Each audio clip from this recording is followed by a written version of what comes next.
The Jake Asman Show will begin shortly. Thanks to all these great Patreon members who help support the show.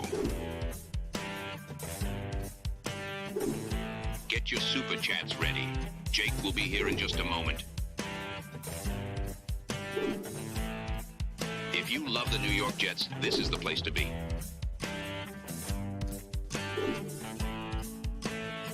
And now, the Jake Asman Show. Davante Adams on the move. Davante Adams to the New York Jets, ? We'll talk about the latest reports out of Vegas, plus a film review with Andrew Fialkow. It's the Jake Asman Show. Let's hit it and get it started. Man, our Jets are primed for a historic season. We bleed Jets green each and every day. This is not the same old Jets.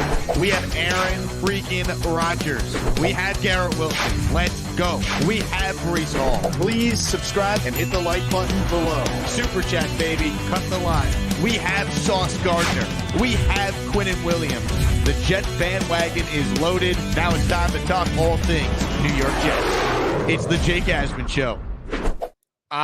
Here we go, Jet fans. Welcome in, everybody. Appreciate you spending some time with us here on the channel. If you missed the first show earlier with Robbie Sabo of JetsXFactor.com, check it out as we talked all things Jets-Broncos, looked ahead to the Vikings matchup, and a whole lot more. And I'll say it again for those who didn't see the show this morning.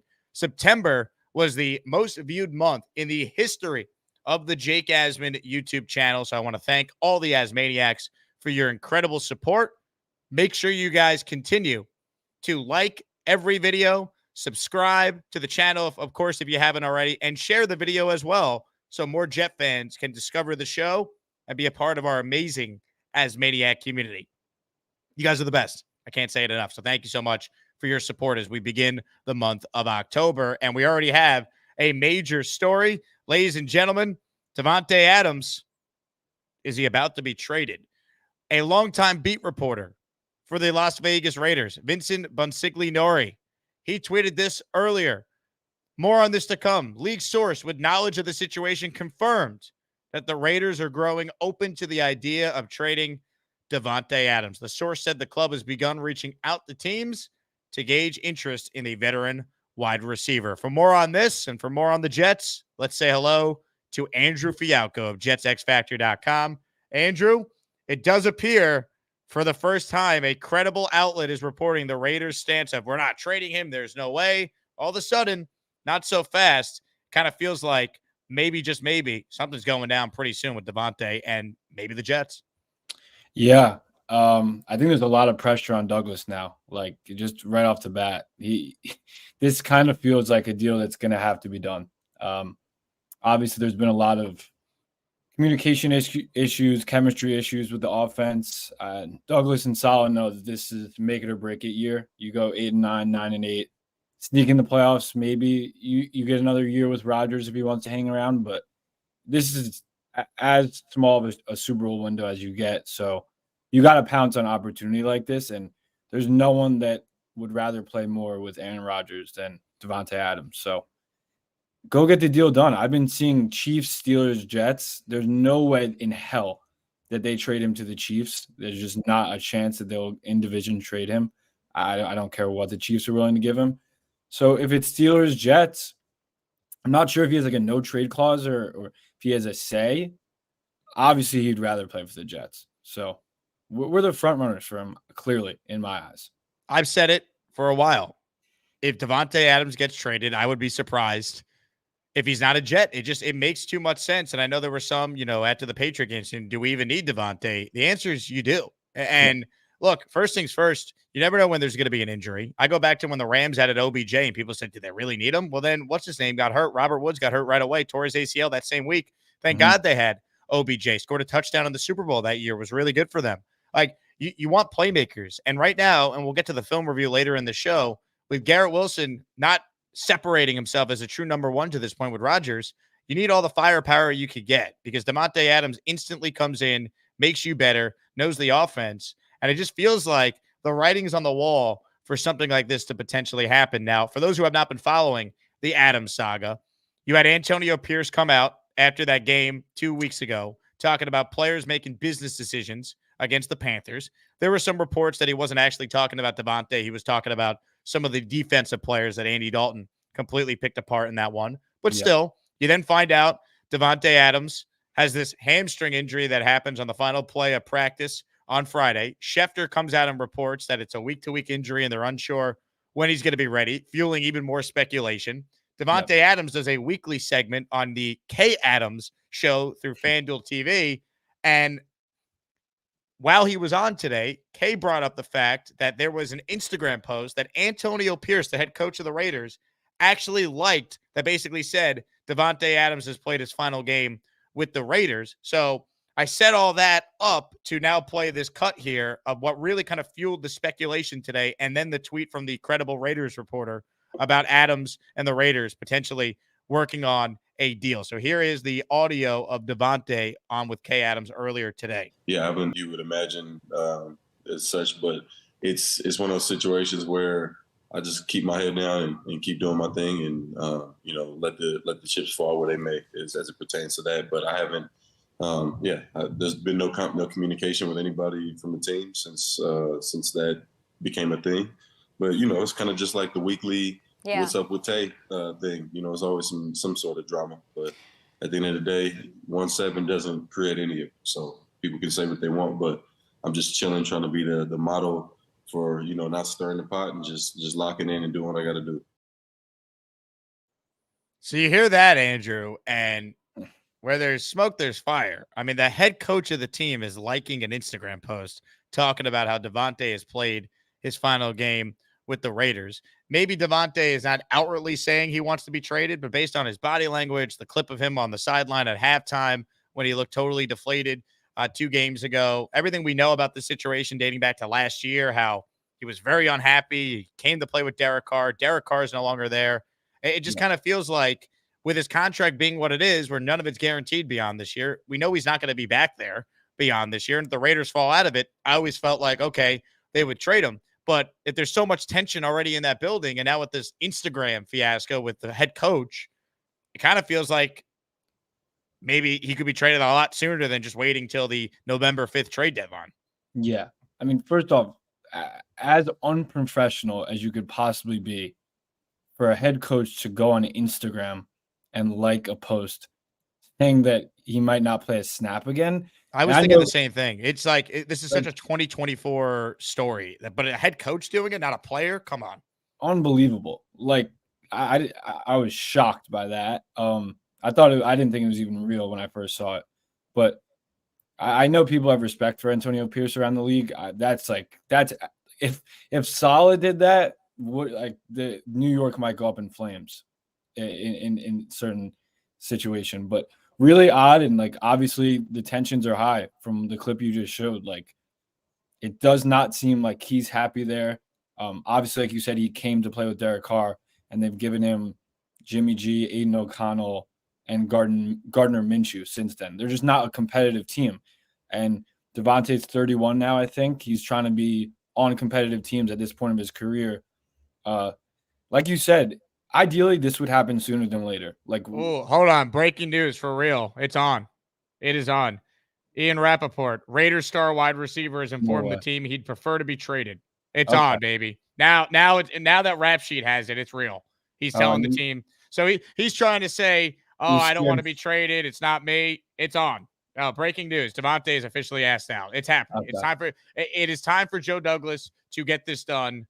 I mean, this is it's time. You know what I hear right now? I hear Joe Douglas music.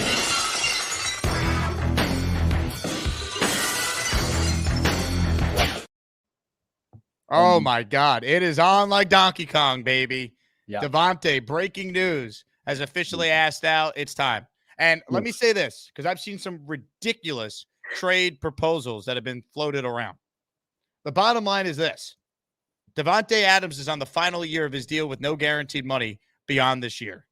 He is a wide receiver who is over the age of 30. This idea that this is going to cost the Jets a first-round pick, players, no. We're talking about probably something that starts with a third-round pick. Maybe it could be a little higher than that. Maybe it's a conditional 3. But I've said this for months. The Jets very quietly, but very smartly during last year's draft, this past April. They made a deal with the Lions where they acquired their third-round pick for 2025. They have 2 third-round picks right now.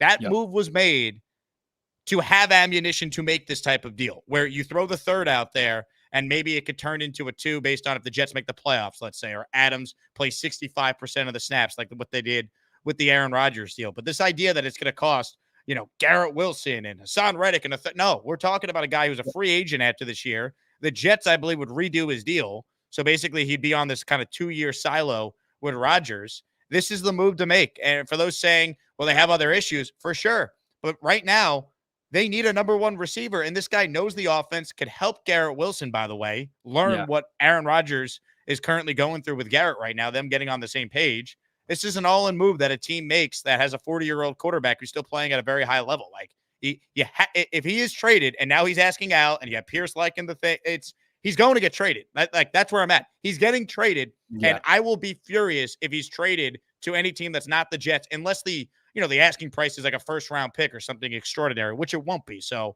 I'm ranting right now, but I'm fired up because it is on. Now that Davante has requested a trade, this is going to happen, and not if it's going to happen, it's when it's going to happen.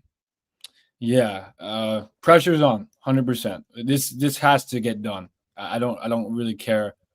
I mean, I do care what it takes, but like you said, it's going to be a 3rd and a 5th. I truly believe that. And if you want to incentivize them and make it a 3rd, that, like you said, if he plays 60% of the snaps or has 800 yards in like the 12 games he plays or 11 or 10 games he plays, fine. I don't give a damn about a 20 pick difference. So this has to get done. Again, people saying that we need to trade Garrett or Hassan to get him are absolutely asinine. It's an asinine take. It's not what's going to be needed to take him. They're going to want to shed his contract. They have no reason to keep him. They're going to finally, hopefully, go into a rebuilding for their sake and do the right thing and recoup value and get picks. He holds no value on their team. So him requesting the trade, it seems like they very much want to get him off the team, which would make most sense to get some value right now. And like you said, this gets interesting now, because if the Jets strike out here, that would be bad. So I'm positive. I'm right as of right now. I'm like 75%, 80% sure that we're gonna get him. So he would be a perfect Jet. There's just no other way around it. Like he would be huge for this team. And people have said, well, does Davante Adams help the offensive line? Does Davante Adams, help the Jets have, a kicker or a running game? And here's the thing. They had Davante Adams. I bet you they win on Sunday, because Davante Adams is on the same page with Aaron Rodgers on that route that Garrett Wilson was running, where he's open, and it could have won them the game. And like that to me is the bottom line. Why you're all in and you make this kind of move. Now, there's another cut from Adams this morning on Kay Adams' program I wanted to play. Look at the smirk on this guy at the end here. Here's Davante Adams being asked about Aaron Rodgers and getting on the same page as his receivers, and watch this little interaction at the end of the clip. Aaron's the type of guy, he may be in a huddle and he'll tell you in a 2-minute situation at the end of the game, 46 seconds left in the game, and they'll say, hey, Tate or Garrett, like you remember back in 2022 when we got that one look and you didn't look quick enough. Like I need you to just get your eyes around quick. So, filing that away in your memory bank, dealing with the elephant, Aaron Rodgers. Yeah. You got to be able to recall and correct some of those mistakes. Davante, I think you miss him. How could you not? How could you not? Just hearing you talk about him, it's an amazing thing that I just think you miss him. That's all. You got to get him. This is the guy, man. This is the guy. He complements the offense. You got Mike Williams playing well right now. Lazard's been a plus.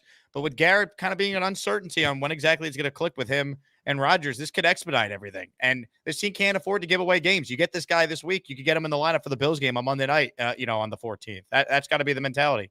That's the beauty of the trade also, Jake. It's not like we're picking up like Brandon Ayuk per se, who doesn't know this offense inside and out. This is an offense that Davante played in. This is a QB that he played with for years and years. This is not like got to take some time to learn the playbook type thing. No, he's going to walk in. That's another reason why it's a no-brainer. He's so comfortable. It's not like, I have to go to another place. I'm 31. I got to learn a whole nother offensive scheme. No, you fit in perfectly. You know every single thing. You know all the nuances. Oh, and the quarterback who's running the scheme is the quarterback you had the most success with, one who won 2 MVPs with you as his wide receiver one, was an absolutely, undoubtedly one of the best pairings of QB wide receivers that I've ever seen in my lifetime. It makes way too much sense that this is all I'm going to be thinking about for the next couple of weeks. But let's hope that Joe Douglas gets on the phone and gets this done ASAP. It's a no-brainer. That's the best way I can put it. Davante Adams contract. I pulled it up. This is from Spot Track. The acquiring team that picks up Davante, right? Right now it's $3.5 million. At the deadline, it's $8.6 million. Mm-hmm. That is very easy for the Jets to fit under their cap. I mean, it could be done. They could restructure contracts if they had to. Obviously, I mean, they could throw Reddick in this deal, but my issue with that theory is, why wouldn't Reddick do the same exact thing in Vegas if he's not getting paid the contract he wants? You know what I mean? Like, it doesn't, and I don't think the Raiders necessarily need pass rush, nor do they want to be extending Hassan Reddick at age 30 when the whole point of trading Adams is he's not going to be here beyond this year anyway. But Adams' contract, right? 2025, $36.25 million non-guaranteed, $36.25 million non-guaranteed in 2026. It is the highest cap hit for any non-quarterback in the league. He's never playing on that deal. That's why he's gone at the end of this year. It's why they would trade him, we thought, to the deadline if they fell out of it. But if it's reached the point now where he's truly available and there's no going back, you got to go get him. I throw the 3rd round pick on the table, make it a conditional 3rd that can maybe become a 2 based on playing time, or Jets make the playoffs, and I call it a day and get this done, because this is a guy that could be a total game changer in a division that is really just you and the Bills at this point. Think about that as well. Like, you're chasing the Bills. How do you chase them? You add more firepower to your offense to help your Hall of Fame quarterback. Yeah, and I think I was just reading a tweet that said, like, this is like still ongoing and he might not get traded. Yes. I strongly doubt that. It just doesn't make sense from the Raiders side. Why would you go and you're going to release the guy after the year, so you want to gain value for him. So it's a no-brainer. Obviously we can have more discussions with people that are like down about it if we were to do it. It's an absolute home run. So if you're just tuning in, just to reset here, because we got over 500 people watching now. 1, hit the like button, please. 2, share this video with your fellow Jet fans as we react to the breaking news that Davante Adams has officially told the Raiders he'd prefer to be traded. This comes after a Raiders beat reporter, as you see up there on the screen, Vincent Bonsigliori. He said earlier that the Raiders had begun reaching out to teams to gauge interest. We know the Jets were one of those teams, if the Jets, didn't already call themselves. So the question is what the trade comp would be, but make no bones about it. They could fit him in their salary cap rather easily. And the question just becomes, what is the trade comp? Because once again, find me the team that is acquiring Davante. The team that lands him has to make sure he's cool going there. Otherwise, he's not going to be locked in. He's not going to be bought in. And the Jets obviously are going to be interested because, 1, they need him, and 2, Rodgers will basically say, go get this guy. I took a $35 million pay cut for this type of thing. Right.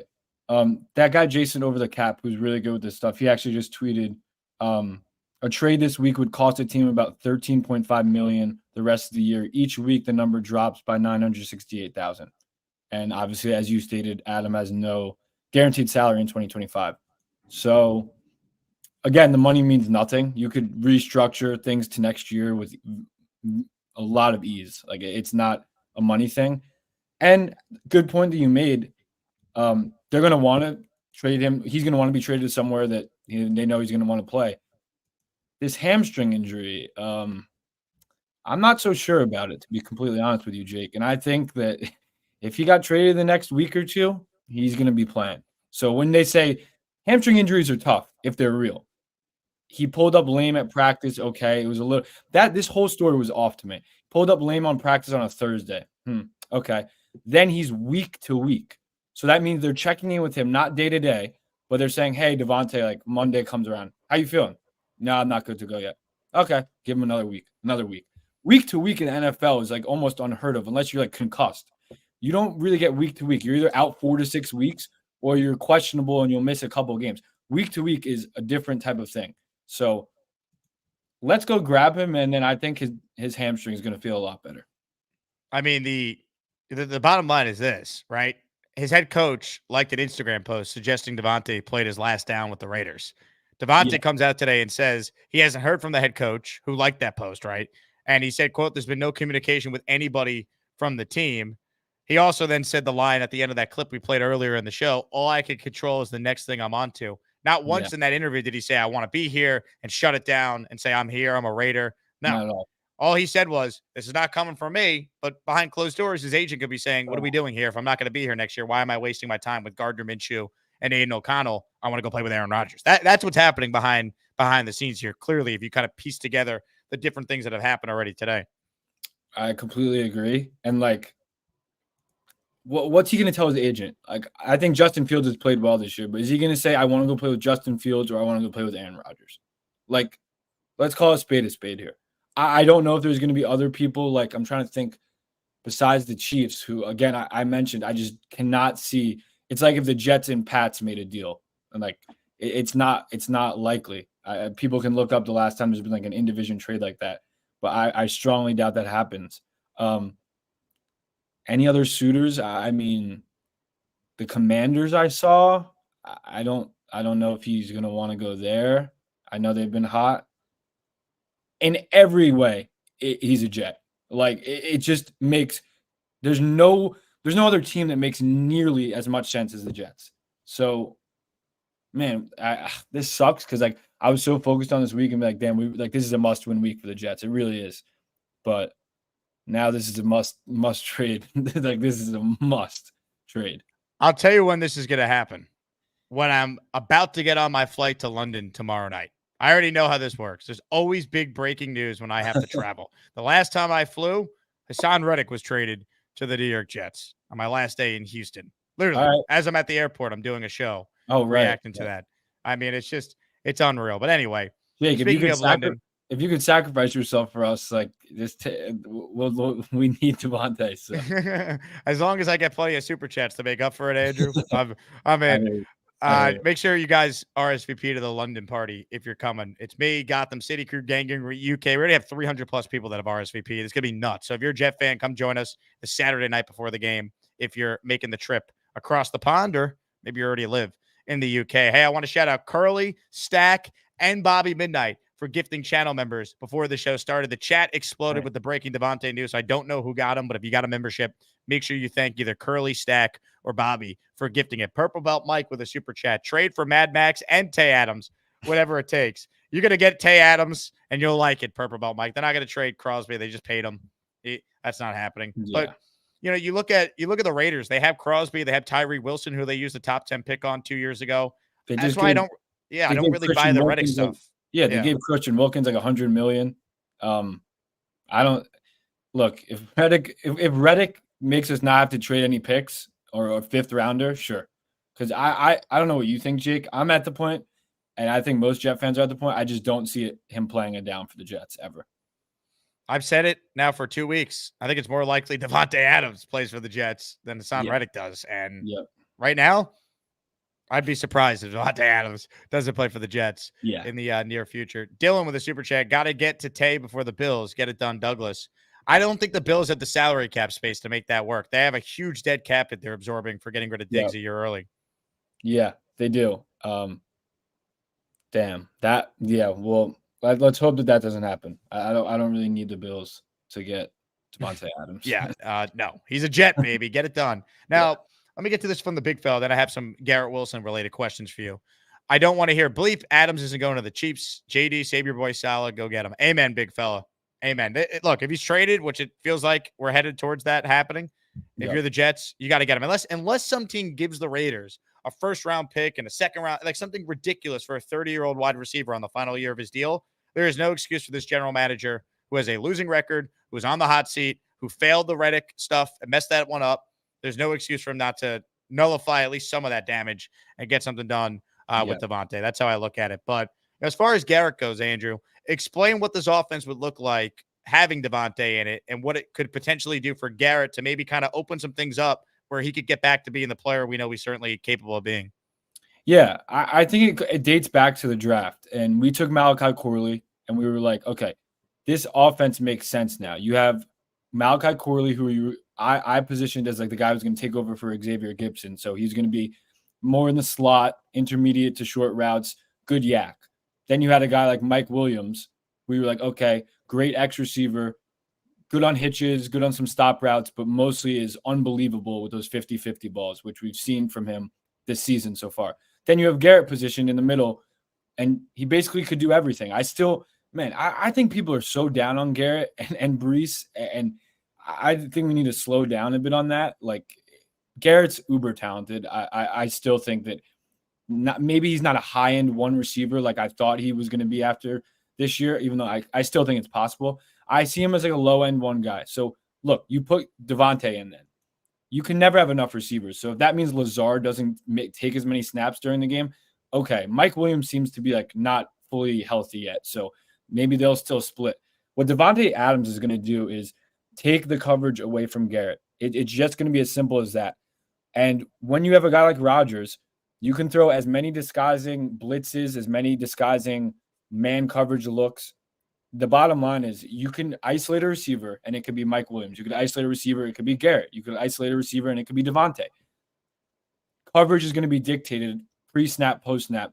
And Rodgers, with that good of weapons, two guys, Mike Williams and Davante Adams, that have unbelievable ball skills at the catch point, and then a guy that could make anybody miss underneath in Garrett. It's a home run offense. Like, Jake, we had a show in February, I think, where I was pitching Davante to become to the Jets. And I talked about that then, about how good of a fit it was. It's only going to benefit Garrett.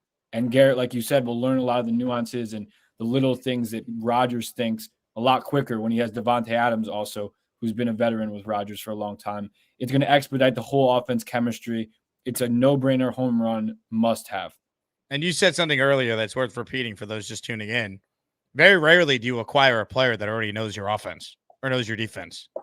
There's really not going to be that much of a, install period for Davante. Like, I'm not going to say he's going to come in and immediately be, one of the best receivers in the league. There's still probably some stuff that's different from the last time he played with Aaron Rodgers, but it's the same type of offense he's used to running, and they'll figure it out. And if anyone can get it quick, it's Davante. Look how quick Mike Williams has already gotten this offense, and he's played with Aaron Rodgers the least. Like, Davante will figure it out fast, and just his presence alone, even if he's not making plays right away, as he's kind of getting settled back into playing with Aaron Rodgers, who might start making plays all of a sudden? Garrett Wilson, as you talked about, opening things up, him getting single coverage and just getting on the same page as Aaron Rodgers, which I still think is going to happen. Yeah. Yep. I mean, Jake, we were at the training camp practices. Like, it's funny to think, and I guess it's a lot different, but Rodgers and Garrett were so locked in over the summer. That's why I was so high. I was like, damn, like I went to, I think, 3 or 4 practices. I know you were at a bunch too. Every single one, even if it was Tyrod, Garrett was cooking, and I guess things are a lot different when pads are on, you could say. But I think he's in his head, man. I think he's pressing. I think a great example of it, I don't know if you were going to show it on our film review, which I will say if we have time to get to it at this point now with, the Davante stuff. But I go back to the first quarter of this game on Sunday. It's 3rd and 18, and Garrett, instead of just going upfield and going down, he's trying to cut in and out and make a play happen. Like, dude, you're not getting 18 yards. Stop thinking. Just go down. You're punting anyway. And I think he's just trying to do too much. And I think that play kind of exemplified, him pressing a little bit. I think he was pressing in that moment, and it kind of affected him, I thought, the rest of the game. Yeah. I feel like that's always going to be him. If he's like given a yard depth to catch situation, he just can't really help himself. He's like so herky jerky and wants to go make a play. Obviously, it was a bad fumble. But yeah, like we were going to do in the film review, and we could go over a few clips or whatever. I was just, they're not on the same page. They're just not. And to be completely honest, I was going to say this when we were doing the review, like the entire offense is not on the same page with the run blocking, with the pass blocking, with the pass protections, with the route concepts. Everyone's not on the same page as of Sunday. And it happens. It was one game. I think the Patriots game was a good example of majority of the offense being on the same page and Rodgers being able to make plays out of the pocket a ton. Now, Sunday came, and I mean, I couldn't tell you the amount of clips that I as a person didn't have an explanation for. Like, I just didn't understand. There's one clip I have where Rodgers locked on to Garrett Wilson way too early, and Conklin was wide open for a touchdown on this play action play. There's another clip where Garrett was underneath and Rodgers was looking at Breece and not Garrett. And then Garrett started to turn to go upfield and Rodgers was sprinting out of the pocket. And Rodgers was like, Garrett, I'm looking at you now. And Garrett didn't have his back, had his back turned to him. There's another clip. There was the big play at the end of the game where Garrett, I need to show that clip because that clip makes absolutely no sense. I don't understand how Rodgers was upset with him because they're running this concept, a dagger concept, that it would never be where Garrett would catch that ball up the seam. It just wouldn't be. And Rodgers and him, obviously, Rodgers thought he was going to sit. At that clip, if we have time to show, it makes no sense. But they're not on the same page. It will be figured out. I'm confident in that. Let's show some of that stuff then. You get that ready, and while you're getting that ready, I'll shout out Bobby Midnight for gifting a channel membership to First Class Agency. First Class Agency, you're now a member, courtesy of Mr. Bobby Midnight. All right, Hennessy with a super chat. Davante is a Jet. We're just trying to figure out what number he's going to wear. Also, any news on Reddick? This has got to be the dumbest holdout ever. The news on Reddick I saw is just that he cost himself now over $9 million in fines and forfeitures so far. Really, to me, the dumbest holdout of all time is truly Hassan Reddick at this point. But there's no new news there. We talked about put Reddick in the deal for Davante. I just don't see why the Raiders personally would want to do that, as we talked about earlier. But It is interesting. What number is Davante going to wear with the Jets? What number is open for him right now? Does he want to wear 7 instead of 17? Reddick's not using that number anytime soon. I was thinking that maybe Corley's got to switch mid-year. I'm joking. He probably won't do that. I don't think you're allowed to do that. Yeah, I don't think you are. I don't know. I don't care. Give him 0. Oh, Breland 0. Yep. Yeah, I can't do that. Give him anything. Do we have Sauce is 1. I'm gonna start saying dumb stuff.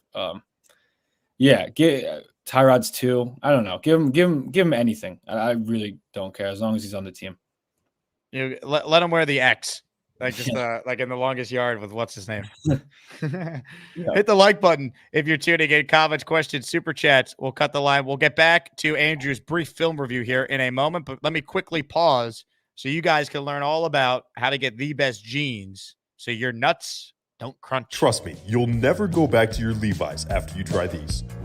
The Perfect Jean is known for its unique denim fabric that stretches for comfort when you're on the go. I want to feel comfortable in my jeans. The Perfect Jean provides a size for everyone. You can literally choose the color, style, and size. It doesn't get any easier than buying these jeans. Do yourself a favor and stop wasting money on jeans that you'll stop wearing after one wash. Get the Perfect Jean.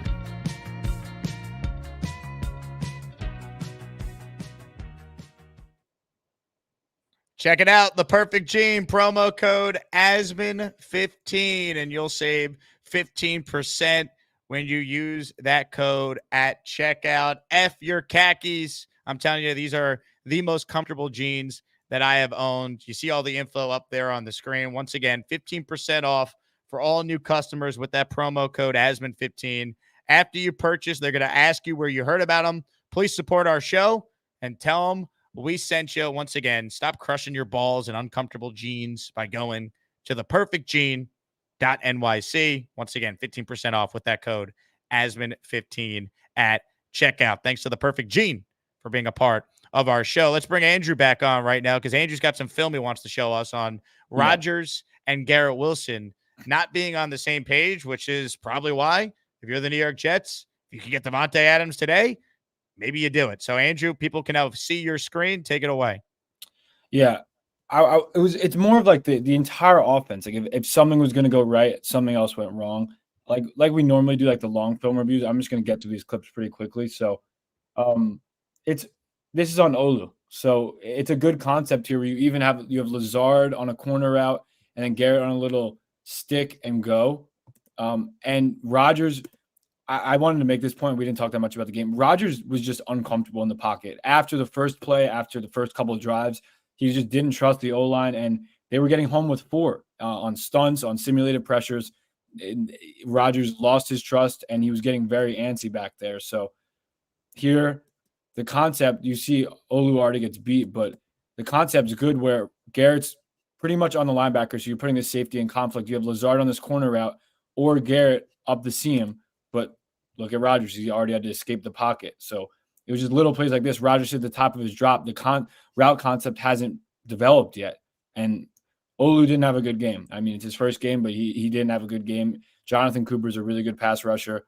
So then Rodgers dips out. But if you see, you either have Lazard or Garrett up the seam because this safety is in conflict now. This is a couple really good concepts that Hackett had that they just didn't execute. And Rodgers said that in the postgame, and I think he just said on the McAfee show, he said there's just some plays we didn't execute. And a big reason why you're not going to be able to execute a play is because if you hit the top of your drop and your right tackle gives up a pressure within 2 seconds, you're not going to be able to.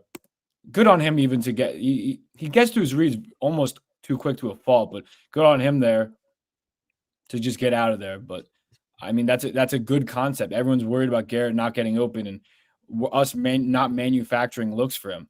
This is NFL open. So you got to go back and watch the film if you think that, like, look, Surtain played him really well, but it's not all as bad as it seemed to be. Is it just, hey, bad game, or did Denver expose something that other teams are now going to try and use against the Jets? Flores and the Vikings defense, they blitz a ton too. No, I think you try to do this as best as you can. The funny thing is the Patriots ran a ton of simulated pressures, but our offensive line held up really well that game. So again, what really matters is offensive line play, and they've been so bad in the run game, and then they reared their ugly head in the pass game. So that's got to get cleaned up. But it's a week-to-week sport. Like, I don't think that it's like, wow, there's something now that all you have to do is run simulated pressures or run a stunt up front. It's not really how it's going to go. And Rodgers is too good. Like, you could figure out another quarterback, maybe like Bo Nix, and be like, hey, if we just stop them on first and second down, then we're going to win every game because they can't throw the ball. It's not with Rodgers. You can't really out-scheme him like every game. Yeah, it's just painful. Let me get to a couple quick super chats here, Andrew, then we'll get back to this film review here as we're once again still reacting to the breaking news that Davante Adams, quote, would prefer to be traded, a.k.a. it's on, baby, after the story earlier today that the Raiders had already begun calling teams to gauge interest in Adams. Demote says, y'all don't seem to understand the situation. He's a Raiders fan. Adams doesn't have no trade clause, so if you want him, run those pockets. All right, Demokes, let me ask you, what do you think you're getting for a 30-year-old wide receiver on the last year of his deal as far as guaranteed money? What do you think you're getting? Go look at some of the other receivers that have been traded over the years. The starting point is usually around a third-round pick. Could it maybe be a second with conditions? Maybe. But you're not getting a first for Davante, and you're not probably getting a straight second. So I don't know what to tell you. Man, run those pockets. What do you think you're getting for Davante? A first rounder? No chance. Yeah, Jake, did you see that Schefter just tweeted what he just tweeted? What did he tweet? He said that the Raiders are telling teams that they would consider trading him for a package that would include a second-round pick and additional compensation. So that's a second and a fifth. But if I'm Douglas, I'm doing it in a heartbeat. Second and a fifth, and they give you back a fourth. Yeah. Basically a third. Yep. I'm in. Vladdy P. Jake, I'm curious how you feel about this. Would you rather have one great player or three good players? Quantity over quality or vice versa? It depends, man. It depends on the sport. It depends on the team, right? It depends on the positions. Would you rather have like a couple of really good linebackers and a safety or some non-premium positions like a tight end, or would you rather have an elite edge rusher and an elite number one wide receiver? Like, you'd rather that. So I don't know what this is in reference to, Vladdy, but I want Davante Adams if it has something to do with that. I think he is a clear guy you go and add. Remember, the Bucs already had a good offense, and then Tom Brady convinced them to sign Antonio Brown before he went crazy. They won the Super Bowl. They already had Mike Evans and Chris Godwin. Brady brought Gronk with him before all that. Brought Leonard Fournette with him after he got cut. The Rams, who went all in with Stafford, they added OBJ and Von Miller midway through that season. They won the Super Bowl. Like, this is not new here. If you're the Jets and you can get a guy like Davante Adams, you do it. He gives you a chance to win a championship. Asman, as hype as I'd be for Adams, we need to beef up the D-line. Sick of seeing teams run us out of games through the A and B gaps. Rushers as well. I understand that we need to do that, but it's not like free agency is still going on. Yeah. I mean, there's one player available right now that everyone knows, and it's an elite receiver. We're getting Leaky Fotu back this week. That's good, but it's not like you're going to be able to beef up the D-line a ton. I guess you could try and make another trade, but if we get Davante, I don't really see them making another move. You know what you do? you play with more leads with Davante. You outscore teams. It's the NFL, man. This defense maybe is not going to be top 3 this year, but if they're still in the top 10 and your offense is top 10 after you add Davante Adams, like you have a chance to win a championship. That's how you got to look at it. Yep. Agreed. Dalt, when should we see this deal done by? I can't wait. Probably at 9 p.m. tomorrow night when I get on the plane and can no longer go live flying to London. That's when this deal probably gets done. Watch. Sports says, as a Pack fan, y'all have to get Tay. Obvious he wants to play with Rodgers. It's been obvious for a while. Davante Adams left Green Bay because they weren't going to pay him, and he wanted to go play with Derek Carr if he wasn't going to be able to get the money he wanted from Green Bay. The Rodgers year-to-year uncertainty played a part in all that. He went to Vegas. He thought he was playing with Derek Carr, his college quarterback. Derek Carr was there for 1 year, ended up getting benched. He was gone. He didn't have a good relationship with Josh McDaniels. They end up hiring Antonio Pierce, but his quarterbacks right now are Gardner Minshew and Aiden O'Connell. He knows he's not going to be there next year. I get why he wants out. You know, he knows he's not going to be there next year and has no chance of winning. He'd rather spend the last couple of years of his prime playing with a guy that made him one of the best receivers of all time in Aaron Rodgers. That's what it comes down to. Yep. Completely agree. We got to get the deal done. Got to get it done. All right, let's get back to this film review here. We're doing a little mix and matching of Super Chats and Fialkow magic. Here we go. Yeah.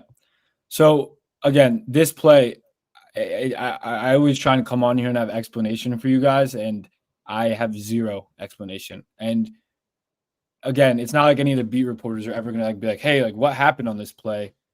They just don't. I think they even did ask him, actually, after the game. And he said it was just a miscommunication. He's never going to tell the public what's really going on. So what you're going to have is a normal dagger concept. I've spoken about it on this channel before. Garrett's going to motion in, Lazard's running the in-breaker, and Garrett is running the clear out. Now, in no world does the clear out ever get thrown. I could pull up clips of the Niners running this, the Lions running this. The clear out is to clear out so there's a vacated space for the dig, which is just a deep in. Now, Rodgers, after this play, was fuming at Garrett. And I don't have an explanation for you guys. So why the hell did that number? Okay. Garrett motions in. He's running the clear out. Garrett can't be doing the route so badly. He knows he's running the clear out because he's not turning his head. It's a dagger concept. Lazard's running the in. Now, I sent this to one of my friends. I'm like, what do you think this could be? Could he have been thinking Lazard was going to get there soon enough? I don't know. Could it have been that Conklin, man? If you're gonna chip someone, don't let them run right past you. I'm happy we didn't even do a full film review today, Jake, because I was gonna be fuming during it. This is just so bad. It's the little details that matter. Whatever. So Rodgers probably felt like he was kind of hot, but right here, Rodgers releases the ball. Garrett is in a full wind sprint to be the clear out route. I know people are saying, could he have sat down in the zone here? It's not how the play has ever been ran when I've watched it. How this play runs is I played you guys the clip. Whoever's watching that was watching the Mike Williams dig route on the dagger play from the Tennessee game that he just dropped. It's the dig route. That's your number one read on this play. So after the play, Rodgers, I don't know if it's in this one, but he was hands up in the air, didn't know what's going on. Garrett, hands up in the air, don't know what's going on. I have zero explanation. It's not like I understand this at all. He actually had a clean pocket there too. Yeah, that's what I was saying. And then I saw Conklin just not chip the guy, let him run right through. So maybe Rodgers was feeling that and just threw the ball early. But I showed on the back, no one's ready for the ball. Like there's a such thing as anticipating a throw, and then there's a throw that's going to land at Garrett's feet. I have zero explanation. Did he give a hand signal or something that Garrett maybe missed to like adjust his route? Like he saw something pre-snap and like tried to alert him, hey, go and sit at the 45-yard line. That's where this ball is going. So I was thinking that, Jake. And then I'm thinking, why would Garrett sit right where Lazard is running his route into? So I was thinking that. And I was like, wait, that would make no sense because they're just going to run into each other. Right. So if there's any coaches in the chat that have ever seen dagger or this play be ran where it works like this, like the ball lands at Garrett's feet. If the safety doesn't go to hit Garrett, he might even catch it. It lands at the 37-yard line. I have zero explanation. So it's just a miscommunication that makes no sense. And unfortunately, there were too many of those this game. We'll get back into Andrew's film review here. Let's catch up on some super chats. We're reacting to the news in real time. Davante Adams has requested a trade, essentially. He'd, quote, prefer to be traded. This comes after Antonio Pierce liked a post insinuating that Davante's played his final game as a Raider already. So we're talking about that. We normally have Andrew on every Tuesday at 4 to do the full-on all-22 film review, but then this stuff broke, so we're doing a hybrid show. Still doing both. Demoke says 30 years old, yet y'all desperate to get him. I wouldn't say we're desperate. We're fans of the Jets who want to see this team get better. So I'm not Joe Douglas. And if I was Joe Douglas, I wouldn't be giving you guys a first-round pick because guess what? That's not what he's going to end up going for. So sorry to disappoint you, Raider guy. Bang says, what would adding Adams do to Garrett's psyche as wide receiver 3? Bang. Garrett Wilson would not be wide receiver 3 playing next to Davante Adams. He probably would be 1B. It'd be like Jalen Waddle playing with Tyreek Hill. That'd be the comp. Yeah. But, Bang is Mr. Negative. Tez Hughes in the house. Love the show, Jake. As always, go Jets. Tez, thank you, my man. I appreciate the $10 donation. Hennessy writes in, Garrett would be open like never before with Adams. 100%. I mean, that's why you would do this, man. I mean, you could play Garrett in the slot. You could play Davante in the slot. I mean, you can really mix and match different route concepts, as you're always talking about, Andrew. I mean, This is why you do it. And also, how do we know there's not an injury to Mike Williams? He's had an injury history. How do we know Lazard and Garrett and everyone stays totally healthy? Like, this adds more depth. You can never have enough skill players, enough weapons. Look what Tampa did, man. They already had Mike Evans and Godwin and Gronk and a running game, and then they added Antonio Brown. Like, you can never have enough great players. Brady recognized that. Rodgers obviously is thinking the same thing. Yeah. Somehow Jet fans always find a way to be negative, Jake. If we get Davante, they'll be happy. There's no real way around it. Yeah, I mean, just can he play on Sunday in London, please? I mean, God. Yeah, Scott Foster in 2022, Rodgers to Adam completion percentage was 80%. I guess you mean 2021 because Rodgers didn't have him his last year in Green Bay. I mean, go look at Davante Adams' numbers during Rodgers' 2 MVP years. It's insane what they did. Yeah, what do you have? Like, I think he had 15 and 1,800 yards. It was crazy, unbelievable, crazy. Do you have more film you want to show us?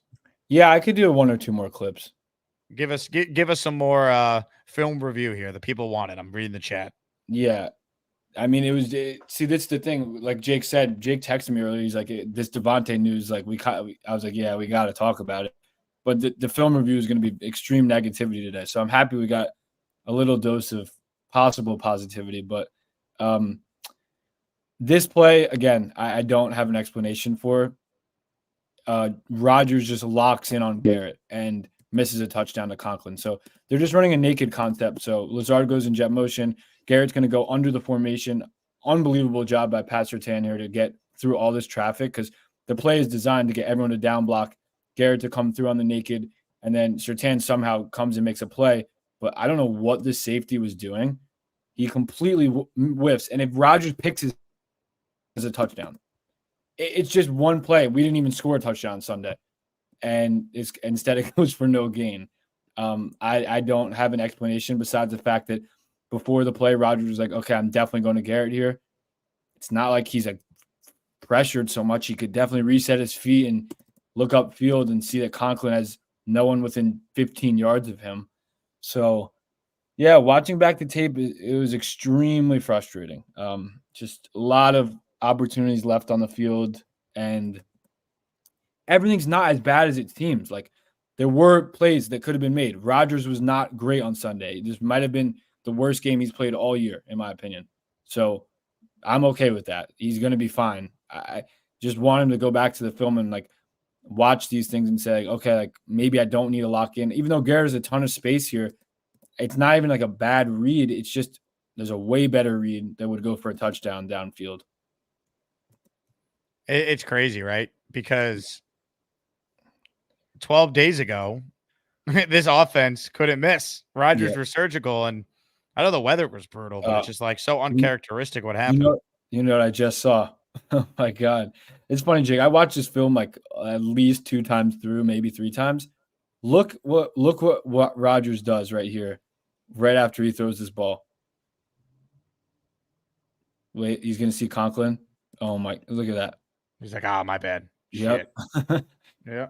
It was that type of day. It just was that type of day. I feel like I have one or two more that would be good.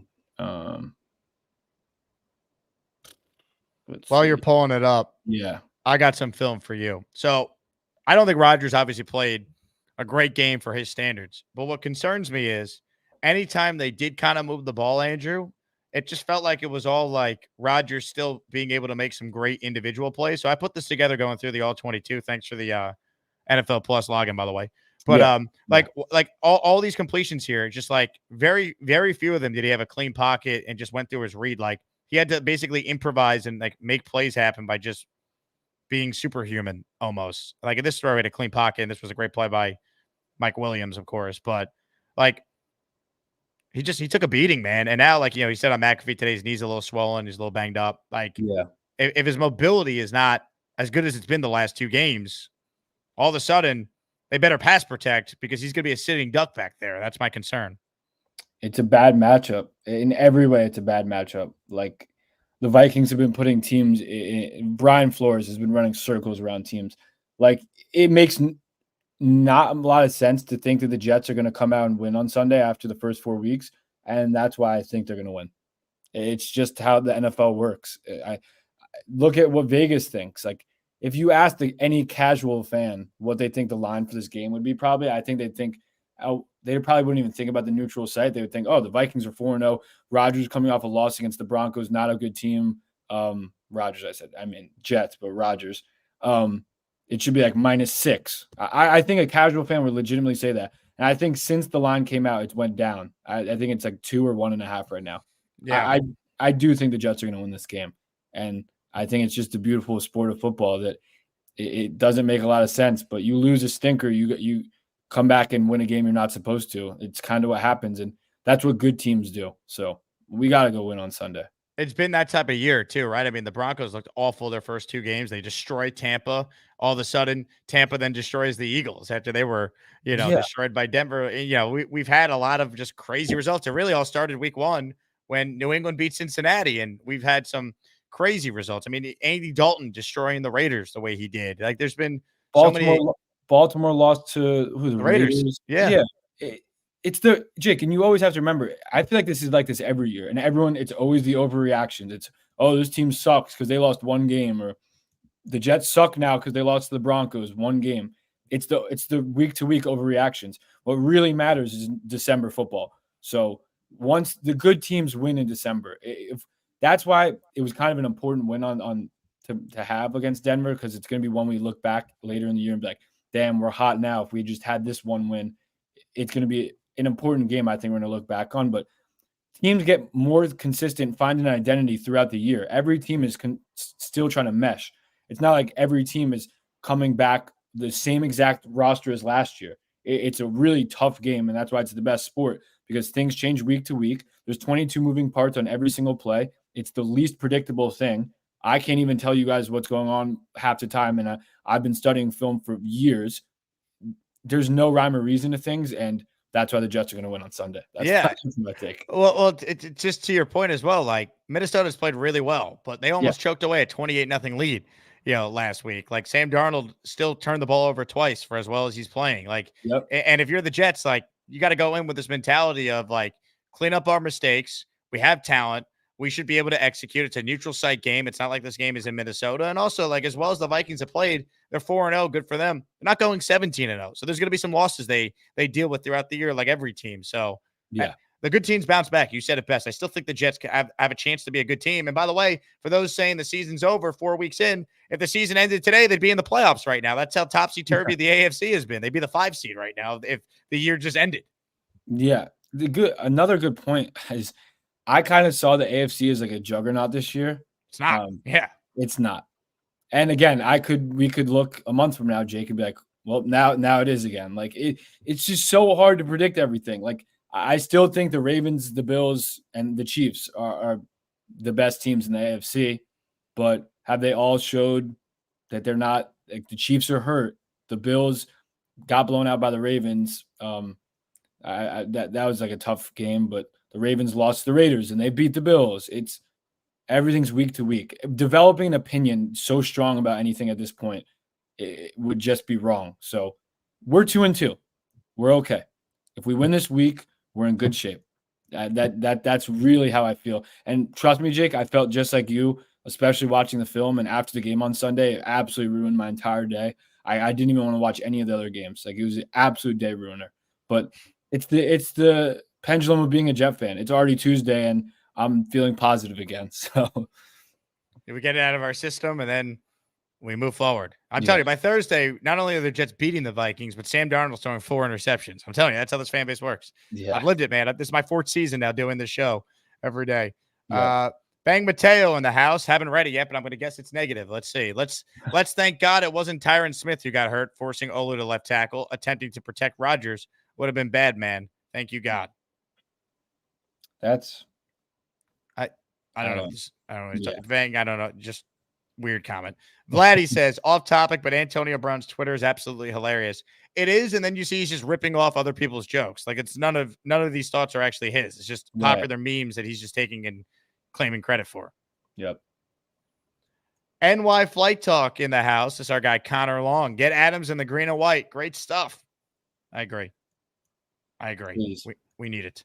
Yeah. We also need some more channel members. So if you want to hit the join button and become an official Asmaniac, that's another way to help support the show. Make sure you turn on gift receipts because you never know when someone might gift a membership. All right, here's what we know right now for those just tuning in, because I see we got 700 people watching live.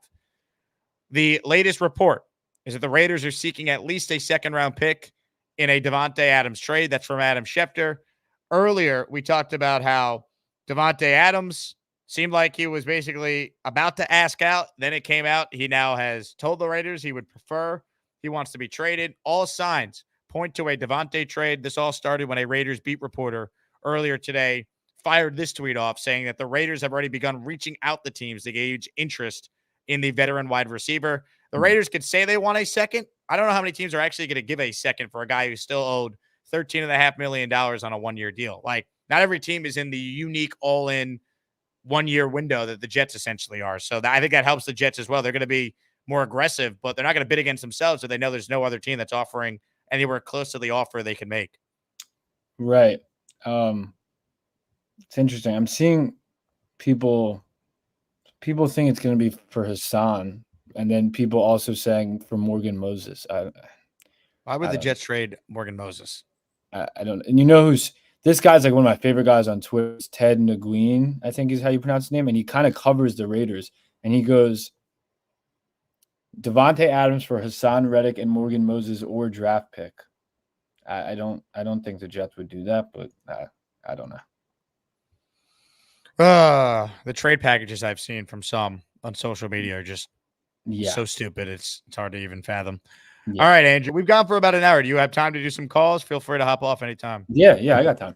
All right, ladies and gentlemen, let's take some calls now as we react to this story. Let's start it off with Kyle Clifton, who's first up on our Gusbuster hotline today. Kyle, what's going on? Mute. Kyle, you're on mute.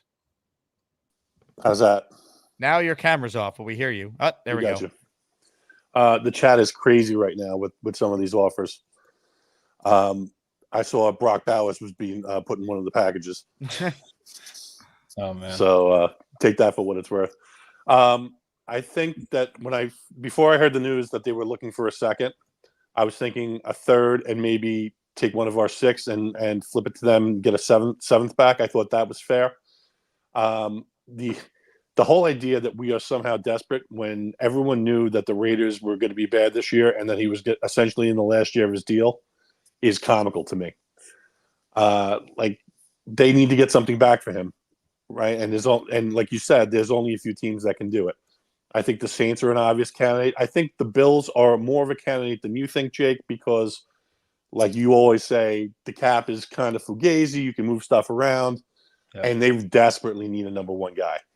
But I don't know if they could do it, though. Like, I'm sure there's a way to fit it, but like, I don't know if ownership wants to take on that type of salary. Like, there's a lot of like other things at hand besides just like fitting it in their cap and then pushing some of their cap flexibility they were going to have after this year down the line. I don't know. I mean, you could be right. Like if they really wanted them, I'm sure they can make it work. I don't know that they're going to be as aggressive as the Jets would be, though. Those are the two teams that, and this is what I've been seeing in the chat, that really jumped out at me. I don't think the Rams make too much sense with some of the quality guys that they have coming back. And, you know, to me, it seems like it might be a 3-team race. Andrew, I appreciate all your film work and all your efforts. Have a great day, guys. Thanks, Kyle, man. appreciate you. I mean, we'll see. The Jets to me are clearly the front runners. If you suggest the Chiefs, you're getting sent to the shadow realm. I'm not going to trade them to a team in their own division and help them win their 3rd straight Super Bowl. So we can forget that one. I also feel like the Bills kind of are okay, like without a number 1 receiver. Like not kind of, they are okay, and that's they let Diggs go, and they're doing completely fine. Obviously, you never shy away and never gonna not want to add talent, but like you said, I think their cap is bad, and I don't think they're trying to go into worse cap when their offense has been more than okay for the first 4 weeks.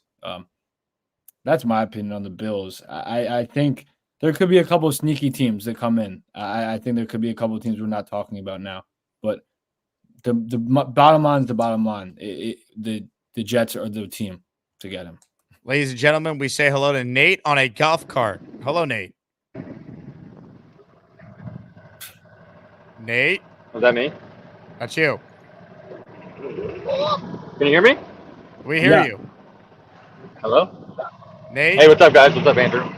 Yo. Can you hear me? Yes. I keep hearing Nate. All right, sorry. I didn't really hear too much Jet stuff this week. The Davante stuff, I was just hearing you break the news that it's like actually a real thing. That's tremendously exciting. Like Andrew said, it has to get done. Even if it somehow gets done before the Vikings game, it's kind of the news we all need, so to speak. Someone here super chatted earlier. We need help up front. Like I know you've been looking at all the tape, Andrew, but like, have you ever seen a Super Bowl team that can't stop the run or can't really run the ball like at will, almost at all? Like we got stuffed on the goal line 4 times in a row, and it seems every team we play can just gash it down our throats. Like we lost to basically, someone said it earlier in the week too, we lost to a team with 2 Zach Wilsons, like 1 on the bench and 1 at QB. Yeah. I don't know. Someone said it earlier. I just think that's a major priority, is just fixing the D line. Like you said, it's hard to do this time of year, but I don't know. We're missing everyone we lost. I don't know if Lakey Fotu is the answer to everything we got.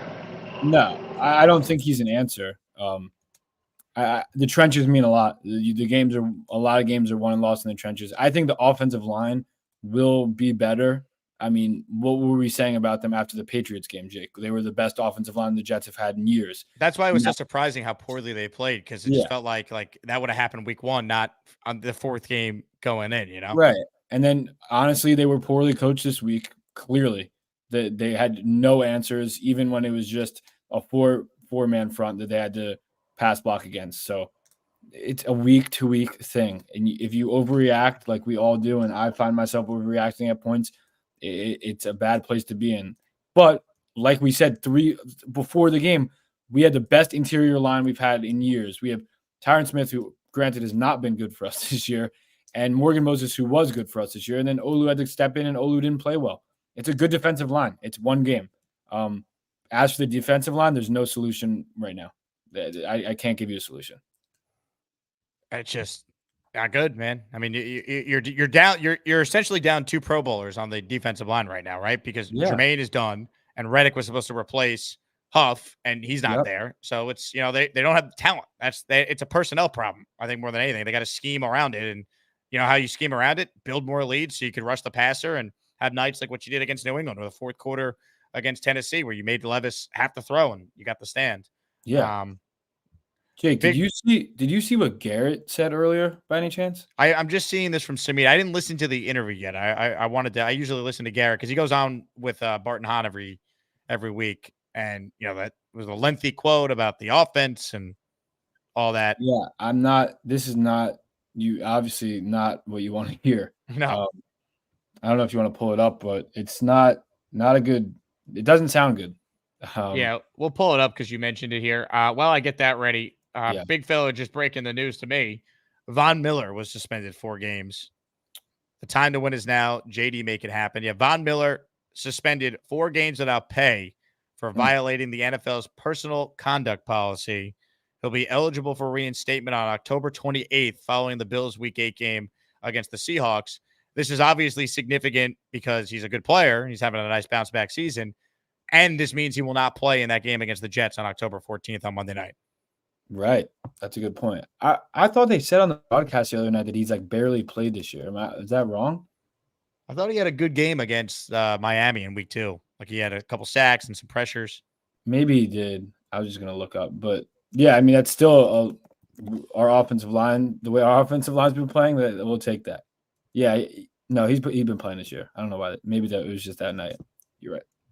Dano writes in, his willingness to restructure is a de facto trade clause because if Adams doesn't comply, then you got to cut him in the spring or pay him $33 million, changes the number of suitors. Correct. Like, see, the Jets could look at it like Adams might be willing to give him a little hometown discount to play with Rodgers and redo his deal for cap purposes. Mm-hmm. If he goes to a team where he's not happy, it's a true rental, and that does limit the number of suitors, Dano. I completely agree with that thought process.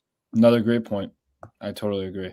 You mentioned the Garrett comments on Barton Hahn. Now, let me say this. Garrett's a great dude. I don't think how it reads is maybe his intent here, but I will pull it up and we'll go through it together here. So here we go. This is some from Rich's Twitter, Rich Samedi of ESPN. Let's go through it here. Let's see if I can make this bigger for people. Is there like a reading mode on Twitter now? Where are we at, Elon? Can I guess I can't. But anyway, people are gonna have a hard time seeing this. Let me there we go. Let me try That's and good. make it as big as I can make it. Interesting comments from Garrett Wilson on Barton Hahn, which everyone should be listening to noon to 3, Monday through Friday. Download the ESPN New York app. Obviously, he's frustrated by a slow start on the Jets' offensive identity. Quote, I don't think we do a lot of different stuff, to be honest. I watch football on Sundays. I see a lot of teams mix it up and stuff like that. I don't think we do that. I think we know our identity is just about going out and executing it or figuring out if it's going to work. I don't think we're trying a lot of different things. I know personally my route tree hasn't been what it's been the last 2 years as far as the stuff I've been running. It's just about figuring out if it's the right identity and whether it's going to win games. I don't know. What do you make of this? Like the offense is what Rodgers wants it to be, and him and Garrett aren't on the same page, obviously. Yeah. I mean, this kind of makes sense to me, to be completely honest. Yeah, what are you seeing on film from Garrett here? I watched the games, and we're not running a lot of complex things. It's just not. And I pulled up the film for you, Jake. Garrett's running a lot of slants, a lot of stop routes, basically no deep routes. He just hasn't been running many of them. And I feel like anytime a good play is ran, it was getting screwed up on Sunday. But I think he's trying to say that like the offense has its identity, which is Rodgers getting into the right play, whether it's a man beater or a zone beater. I think the offense is how it is. It's a West Coast offense. It's based on timing, precision, accuracy. It's kind of stale. There's not a lot of motion. There's not a lot that's scheming guys open. It still works. I still think with Rodgers it works. That's why you could look around the league, and I don't know anyone that really runs the West Coast offense besides Mike McCarthy. And if you watch any Dallas Cowboy game, Dak has to make some of the hardest throws I've ever seen. And look what CeeDee's running. CeeDee runs stop routes and then gets 30 after it. Or sometimes they run go balls to CeeDee, but we run go balls also. Someone tweeted about it and said we run slants, stops, and goes. And I was like, no, that's not true. And I watched the film, and it's kind of true. So the Patriots game, think about it, Jake. All the good plays were off script, where guys were getting free off script, or a jump ball to Mike Williams.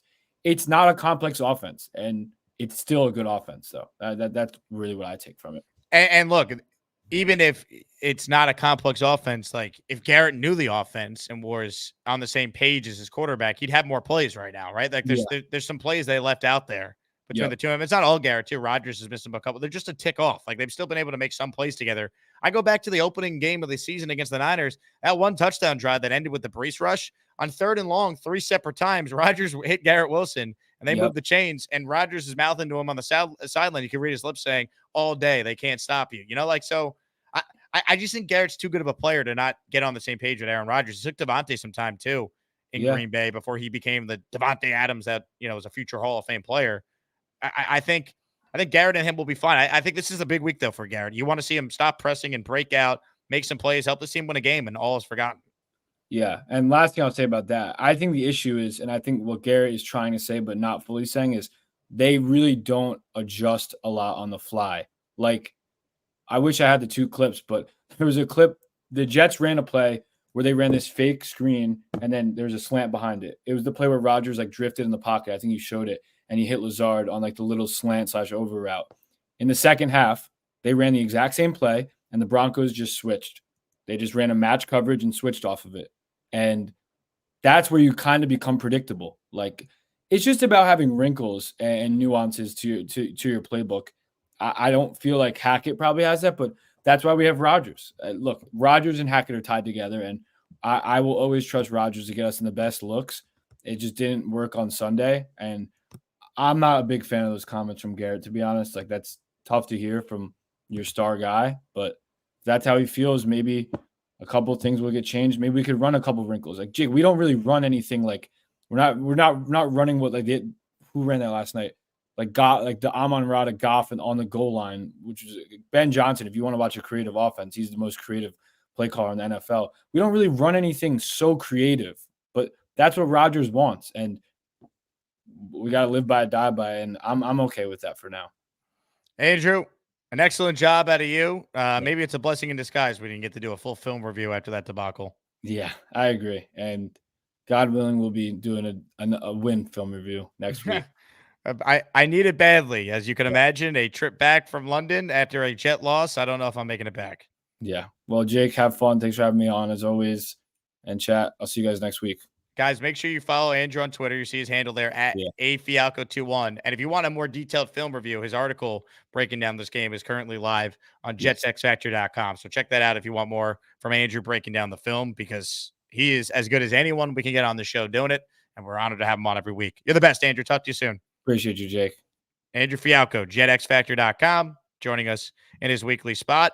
Let's get to some calls now. Gusbuster Umbrella Hotline, it's open. If you go to gusbuster.com, you could purchase the best umbrella in the universe. And you could use the promo code Jake, so you'll get 15% off on any of your umbrellas. If you're one of the 775 people watching live, hit that like button. Please subscribe to the channel. Share this video as well. Reminder, if you're going to London to RSVP to our Saturday night party that I'm hosting with Gangrene UK and Gotham City crew. Folks going to London, if you want to connect with other Jet fans, other Asmaniacs, join the Patreon. It's a great way to support me. Plus, you'll get your name in the intro, bonus shows that aren't on YouTube. But most importantly, you'll gain access to the Discord, where we have an entire tab dedicated in there for people specifically going to the London game. So check that out. Really, any away game, but certainly this game, it's a big one for. And shout out to Rick Kent, who's in the chat. He actually landed in London. He's there already representing this Jet fan base. So shout out to Rick for headed out to London. I'm looking forward to meeting him in person in a few days. Let's say hello to Doug in his room. He's next on the show. Hello, Doug. Couple of things. One, it's this is a joke, but we should do Hassan Reddick and get Max Crosby back. That's the only way we're throwing Hassan Reddick. Sure. Jonathan Jones, the guy who does the NFL Today pregame for CBS, he tweeted like about 30 minutes ago. Sources believe that teams would have to get permission with Adams to rework a contract for a trade to get done. So in a way, there kind of is a no trade clause, because like there's only probably certain teams that he would agree to rework a deal with. For me, I think he either goes to us. If it's not us, I think he goes to the Commanders. That's the vibe I get, because those are the two teams. Like you said, trading him to the Chiefs just makes no sense. Like, why would you trade a team in division, help a rival, win another Super Bowl? It just makes no sense. So I think it's us or the Commanders are the teams that make the most sense. And I saw like on a sports book where like minus 200 as the favorite to get him. I mean, it makes too much sense to add him. It really does. And you know, there's a lot of things going the Jets' way to be able to add this type of player. Yeah, and then also you say it's going to happen when you're getting ready for your flight. It's either going to happen then or when I'm at work one of these nights. Because I remember when the whole Tyreek Hill stuff was happening, the whole thing broke while I was at work, so I couldn't see anything. So it's going to break one of the nights while I'm at work this week, and I'll be like, well, I can't check about anything. So it's going to be that or when you get ready for your flight tomorrow. Yeah. The amount of times big breaking news has happened as I have to travel, it's amazing, Doug. I appreciate the call. Yep. I remember when the Le'Veon Bell obviously went badly, but when the signing, I was out for dinner in Mexico with my family and in a jungle, and I couldn't see it until we got back into Wi-Fi. So all the breaking news happens when I'm not accessible to breaking news. So everyone, be on high alert. Ladies and gentlemen, Doug in his room. Hey, before we get right back to your phone calls, let's give a shout out to Kyle Clifton, who called the show earlier and just gifted and a Jake Asman Show membership, a channel membership, baby. Let's go. Listener Michelle Zajac is the recipient of the membership. So there you go. Appreciate Kyle for getting a membership. Bobby Midnight gifted some memberships earlier. So did Curly, Stack. Thank you guys for your incredible support. It means a lot. Indomitable writes in, Davante was was with Aaron Rodgers his last 2 MVP seasons. For those not wanting him, stop the nonsense. He'll be the first true wide receiver one we've had since Brandon Marshall. He'll be the most accomplished receiver you've had since Brandon Marshall. I still think Garrett Wilson could be a number 1 wide receiver in this league. I do. I'm not writing him off after 4 games. Like, I watched it in person this summer. Him and Rodgers were destroying people. They'll get on the same page.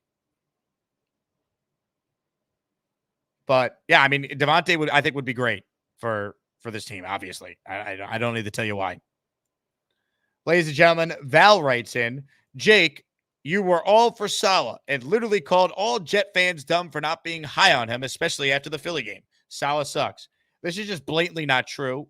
I never called all Jet fans dumb for not being high on him. After the Philly win last year, I'm sure I gave Robert Saleh a tremendous amount of credit because they won that game without DJ Reed and Sauce Gardner and Zach Wilson at quarterback and beat an undefeated Eagles team. That, to me, was the best win of the Robert Saleh era.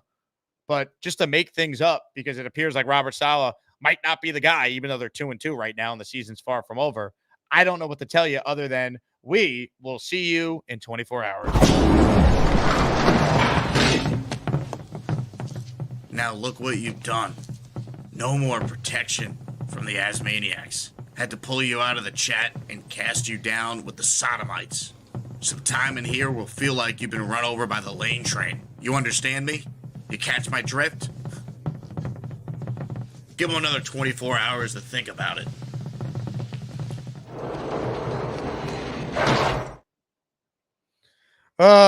It's going to be that kind of day. Ladies and gentlemen, let's get to more of your calls right now. Appreciate everyone tuning in. We're officially on Davante watch. I think this happened a lot earlier than any one of us anticipated. But nevertheless, it is indeed Davante Adams watch. Let's say hello right now to this guy. Hey, Charles! You'll never get my chicken soup recipe. Hey, Charles! I'm not saying that Lowski takes steroids. Give me some of it. Hey, Charles! Who is that lovely lady? Sing it this way, Charles! How are you, Jake? How was the wedding? Charles, to no fault of anyone besides the New York Jets, it was not good. Sorry to hear that. Well, to be brutally honest, I was more so disappointed than angry, like a lot of these so-called New York Jets fans were. I'm not giving up on this team after one game. I'm not one of those Jet fans that are like, they're with the team, or when things go awry, they're just turning their back on them. I'm not one of those people that does it because I'm an intelligent human. I'm a rational human, and I think things differently. Look, I understand we're 2-2, but we're still in the thick of things in the AFC East. I mean, Buffalo got ran over by Derrick Henry and the Ravens. New England got shellacked by San Francisco, and Miami got their ass kicked by Tennessee. Everyone in the AFC East lost on week 4. So we're still in the thick of things. I mean, Charles, if the season ended today, the New York Jets would actually be a playoff team right now. That's all you need to know about how many games are still left. Plus, our offensive line has been pretty damn good the first 3 weeks of the season. And also they have a bad game. All of a sudden, our offensive line is trash. They're having, teams. I'm not saying, look, do I love the coaching staff as a whole? No, I don't. But this is a talented team, and they've played well the first 3 weeks of the season. He scored 9 touchdowns the first 3 weeks of the season. If that doesn't prove to you that this offense, even though they took a step back on Sunday, is still in some ways headed in the right direction, I don't know what else to tell you. Not you specifically, Jake, but these so-called New York Jets fans that are giving up on the team. Besides, I think trading for Davante Adams at this point, considering that he wants to be traded, I think now makes sense. I think, bringing in a guy like Davante Adams would be a phenomenal mentor, kind of like a big brother figure to Garrett Wilson, who I still think can be a really good wide receiver in the NFL. I think he'll be a great. I mean, I agree with with the gentleman that did the super chat before. If Davante Adams became a Jet, which will probably happen, hopefully it does happen, he'll be the most accomplished number one wide receiver we've had since the machine, Brandon Marshall. And in 2015, Brandon Marshall went all probably put up together probably the greatest receiving season in New York Jets history. 1,500 receiving yards, 15 touchdowns, 100 plus catches. Besides, speaking of 100 plus catches, Garrett Wilson caught 95, 96 passes last year from crappy quarterback play. So to sit there and say this guy is not good, I don't know what the hell else to tell you. I mean, he's had a slow start to the year, but I'm with you, Charles. He's a phenomenal player. He's a phenomenal talent. He's got great character, and he's a good dude, and plus, I understand a lot of the look, I understand we've been through a lot of misery over the years. I haven't been this happy as a Jet fan since my junior year of high school when they beat the Patriots in the divisional round. I feel pretty confident about the talent of this team. I do. I know people say, well, what about the coaching? Hopefully the coaches get their acts together, but that all depends on what happens on Sunday, October 6th. Anyway, I really like the talent of this team. I think Davante would totally make our receiving core even better. He has put up, with all due respect, I mean, when he first came to the Raiders, he's been phenomenal with them. Obviously, this year is a different year. They got Gardner Minshew, who's not too bad. Aiden O'Connell, who's kind of meh at times. But, they need a franchise quarterback. And plus the Raiders, I think they'll be a better team than they were the past couple of years. But I don't think they're going to make the playoffs. But we'll see what the hell happens. Plus, Charles, Joe Douglas. Yes? No, go ahead. Finish your point. Look, my dad and I talked about this, I think either on Monday or Sunday. Trading for Hassan Reddick was a mistake. It was a mistake, and we should have kept John Franklin Myers. Dennis? My father, Mr. Gorman. Yes. You call your father Mr. Gorman? I don't call my father Dennis. It's disrespectful. Well, what do you call him? Dad. Well, you just said my father, Mr. Gorman. So do you call him Mr. Gorman or do you call him Mr. Gorman Dennis? to you? No, he's Dennis to me. But you never met him. I go way back with him. What are you kidding? I've known him for years. Very funny. Anyway, do you call him Big Daddy Dennis? I call him father. I call him pop. I call him dad. Better? Daddy-O? No. No. Anyway, what I was trying to say is that we should never trade it for Hassan Reddick. We should have kept John Franklin Myers because he was a good player. Obviously, he wasn't a great player, but he was a good player. He was a good guy, a good family man. Hassan Reddick, Joe Douglas said if he shows up, he'll get his money, but he hasn't shown up. I think Hassan Reddick may be the most ignorant.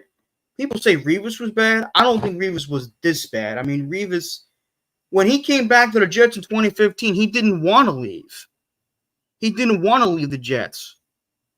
Obviously, he wanted his money, but he wanted to play. And, Revis, to me, this kind of shows Hassan Reddick as a person that he only cares about himself and not the team. And for all those saying that we have no pass rush, we recorded 14 sacks the first 3 games of the season. I'm not saying that performance by the defense, no getting to the quarterback, should be ignored. Obviously, it should not be ignored, but that's just one game. We recorded 14 sacks the first 3 games without Hassan Reddick. Minnesota, let's see what we do against Minnesota, What does Mr. Gorman want the Jets to give up for Davante Adams? I don't know. I don't think he's home yet. But what I'm trying to say is that have him call into the show.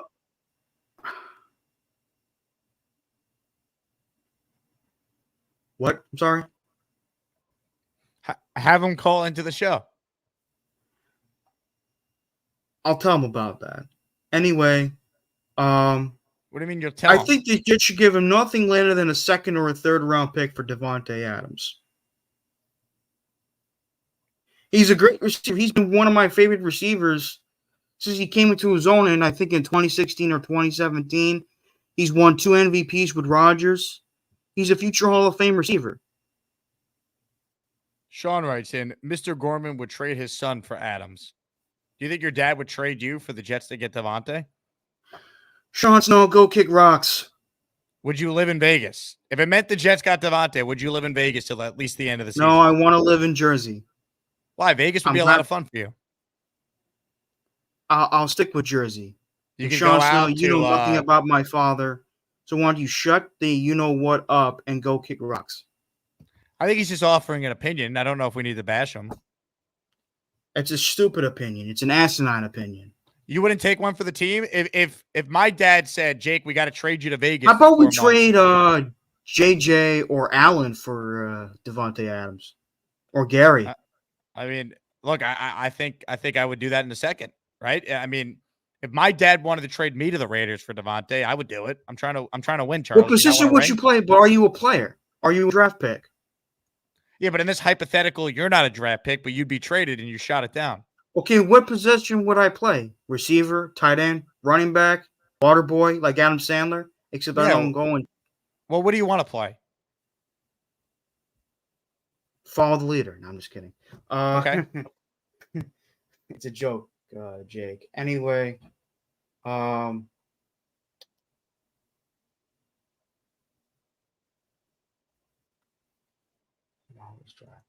Anyway, I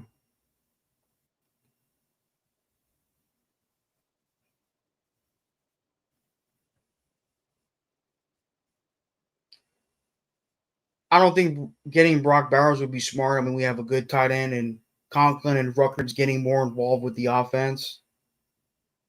I also, what disappointed me yesterday is the Jets didn't really utilize Braylon Allen more. They should have utilized Braylon Allen a bit more because Brees Hall didn't have it on Sunday. Did you just say Brock Bowers? Yeah, Brock Bowers has been amazing so far. Somebody say Brock Bowers.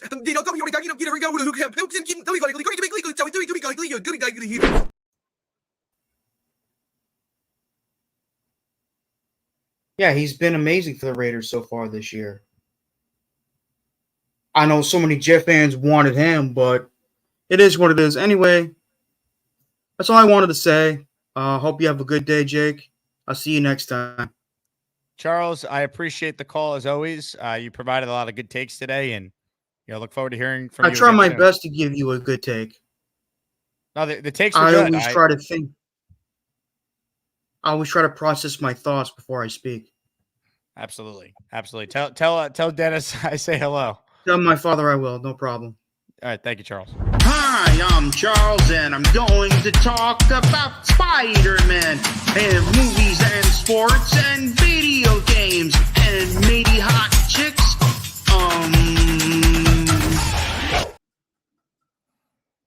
Check it out, folks. The Charles Gorman YouTube channel. It's electric. Speaking of electricity, ladies and gentlemen, joining us on the Gustbuster Umbrella Hotline right now is this guy. Hi, everybody. This is Bob from Vermont. I am Bob, of course. Hey, Jake, how you doing? Hey, Bobby, you got the robe back on? All right. Oh, the Bobby Midnight shirt. Yep, I got the Bobby Midnight shirt. And I was using the Bobby Midnight coffee mug earlier today. All right. Do you wash it out yet? I did. I'm using a different mug this afternoon. Do you hear who is doing the Houston Astro game today? I didn't know he did. Michael K. Yeah, he's doing the wild card series for ESPN. When did he do that? I never knew he did that. It's the 3rd year he's done it. Okay, well, I must be behind on it because I didn't know. But hopefully Houston loses today. That's right. Because they stink. Let someone else knock them out so the Yankees don't have to lose to them. That'd be nice. Oh, yeah, we don't want to lose to them. Yeah. We should have. You didn't bring up Brandon Allen's play. They should have ran him more than Brees Hall. Yep. Do you see Charles grew back his beard? He looks handsome. Yes, he did. Yeah. He looked very good, handsome. Mm-hmm. So yeah, the Yankees are waiting for to the 5th. I think they play or something. They play on Saturday. Yep. So all the home games get played at the home stadium now? No, not in the ALDS. It's a 2-2-1 format. No, just the 3. I mean, the 3. You're talking about the wild card round, which is a round before the Yankees would play. Yeah, that's what I'm saying. Yes. Why is that for? Did they break it up? That's what they've done now with the new format with the third wild card team. Oh, okay. Can we get back to football, Bob? Yes, let's get back to football. I was so happy that Buffalo got their asses whipped yesterday. 2 days and ago. Miami got their butts whipped yesterday. Yeah, party. Yeah. The Bills played Sunday, Bob. The Miami played yesterday. Okay, well, they both got their asses whipped. How's that? Yep. We're happy. All the teams in the league in the division lost that day. Correct. Yes. Now, the Jets, well, their defense, I think, is going to get after Sam Donald. But if they use my boy, running back, Brennan Allen, we should be picking up over 100 yards rushing. Who's the Vikings quarterback? Who did you say? Sam Donald. Are you calling him Donald? It's Darnold. Darnold. Okay, whatever. Darnold. I don't care. Well, you don't like when people call you Robert, so I'm sure Sam doesn't like when Okay, people call Sam him Donald. Darnold. Okay, Darnold. Okay, yeah. Darnold. Sam Darnold. Remember when he played for the Jets? Yeah, I know he played for the Jets. I know that. Yeah. Ralph Langston, get one name right. You pissed off Ralph, Bobby. Oh, Ralph, I'm sorry. Okay. So Michael said hello to you, Jake. Tell Michael I say hello. Okay, I will tell him you said hello. Thank you. Okay, you have a wonderful night. I'll go in after your show today. The Bobby Show, baby. It never ends. It's back. Yeah, you got to come visit. You haven't visited for a while. I'll stop by. I gave you a super chat and some channel memberships the other day. Yeah, but come back again. All right, I'll stop by. And then that what Neil has to come on. He promised. Yeah. He never showed up. I'm waiting He's too for busy him. taking his shirt off at tailgates. Oh, we don't want to see him taking off his shirt. Nobody wants me to see me taking off my shirt. Nope. Hey, he said he was 3. How much did he say he weighed? I weighed almost about the same amount he weighed, 3 something. I actually disagree. I think you should take off your shirt. No, I'm not taking off my shirt. No? Well, Right. if you see in Nick's court, I did. It was dancing to too sexy for my shirt. Too sexy for my shirt on the catwalk. Oh, Yeah, and they take it. Yeah, they take it. You got to find out from Nick. All right, so you have a good night. We'll see you soon. Bye All right, now. Bobby. We'll talk to you soon, all right? Yeah. Oh, you know I like the Yankees and the Jets. Can't believe Jake and Roger met. I'm more than just a hat on Bobby. Hit that like button and your favorite Bobby Midnight emoji. Tigers just beat the Astros. Thank God. They're up 1-0. Please win tomorrow and knock Houston out. They've made the ALCS 7 years in a row. I'm sick of it. I lived it down in Houston for 6 years. Enough. And the Astros season Detroit. God bless. Ladies and gentlemen, super chat from Michael. He writes in Garrett Wilson for Davante and a third, then trade the third for a defensive. I am not trading Garrett Wilson. It's a stupid trade offer. I would not do that, Michael. No way. The whole point of adding Davante is so that you pair him with Garrett Wilson and form an unstoppable receiver tandem. You know who could help Garrett Wilson learn this offense with Rodgers? Davante. And then Mike Williams and Lazard are your complementary pieces. And you have real depth there. Let me say this right now. Garrett Wilson, to his standards, has not played like the guy I think many of us were expecting him to play like this year. We are 4 games in. I am not getting rid of a guy who his first 2 years as a Jet did something no Jet has ever done. Go over 1,000 yards when you enter the league at that position. I still believe that Garrett Wilson is a number 1 receiver in this league. It's taking longer than I think any of us thought it would for him to mesh with Aaron Rodgers. But I'm not giving up on the guy. That to me is crazy. If I'm giving the Raiders Garrett Wilson, they're giving me more than a third-round pick. Davante Adams turns 32 in December. He's here this year and next year. It's a 2-year move. Garrett Wilson's on his rookie deal. This would be a horrendous trade, Michael, and I like you, but no way, man. Mother effing Chew. I didn't see who got it, but make sure you thank Chew for his channel membership. Ray Danger with a super chat. Hey, Jake, if you could trade callers, which callers would you rather have, Lane Train and Gary or Charles and Bobby? Man, tough question. It depends on the time of year. And here's how I look at it, right? Gary is miserable to deal with during draft season because he thinks he's a former GM. So if you ask me this now, I'm probably taking, Lane Train and Gary. You ask me this in the offseason, I'm probably going Charles and Bobby. That's how annoyed I get with Gary in the offseason. So it's not personal to any of the callers, but it's just a time of year thing with Gary. NY Jets 15 says, imagine we are talking about adding players to compensate for horrendous leadership. Thank you for all you do, Jake. Well, you're adding a great player to help you win, man. I guess, obviously, Davante Adams doesn't change the fact that we have concerns about Robert Saleh and Nathaniel Hackett. But it makes you a lot better.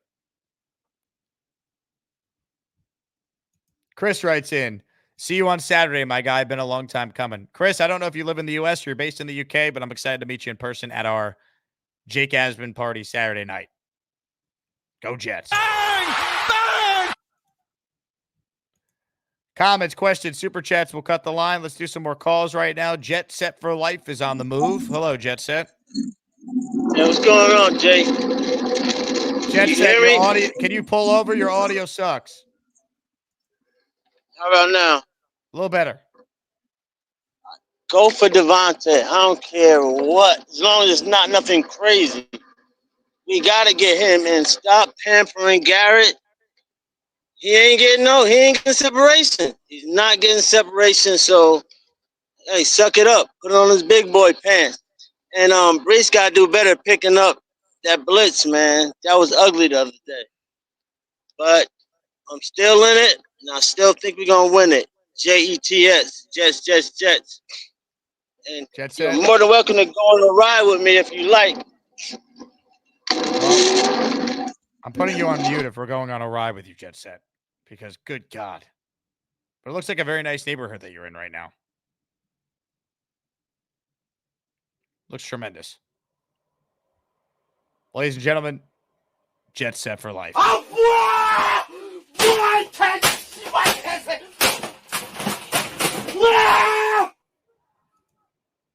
As Tom Ace wrote in the chat, I couldn't say no to a free ride, but that was tough sound.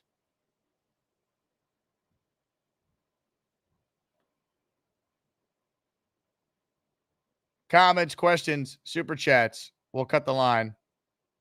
Ladies and gentlemen, we've had some heavy hitters join the show today. We went from Charles Eugene Gorman to Bobby Midnight, and now joining us is quite simply one of the all-time greats. Scott calling in. Whoa, what's the matter? What the hell is that? Hello, Scott. Scott. Hello?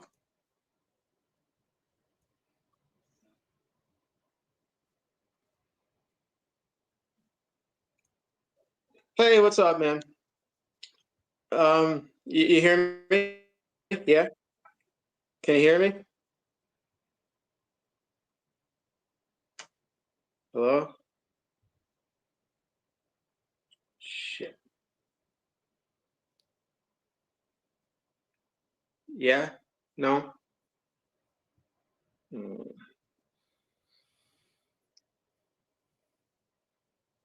I can't hear. I'll call back.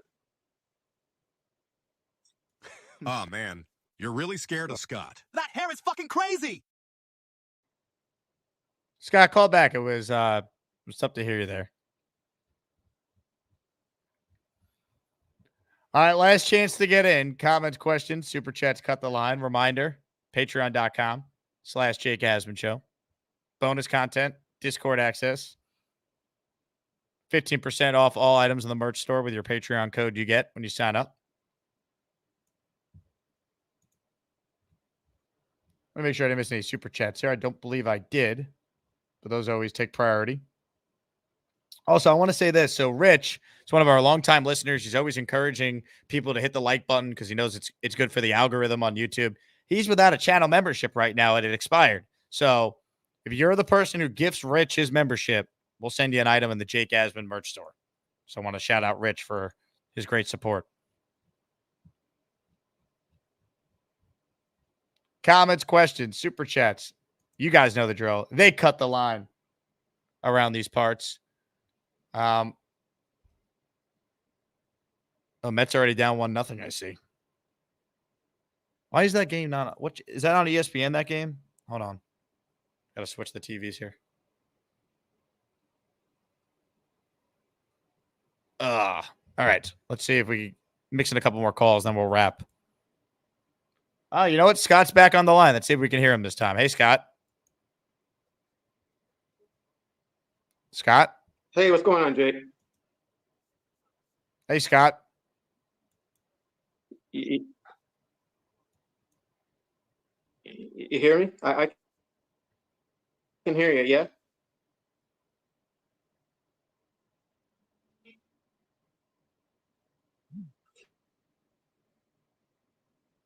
You can hear me? Yeah, yeah.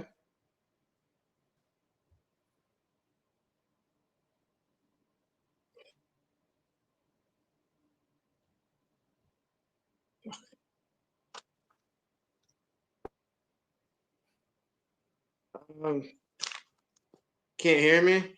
No. I don't know why. Well, anyway, if you can hear me, good luck in London. Hope everything works out.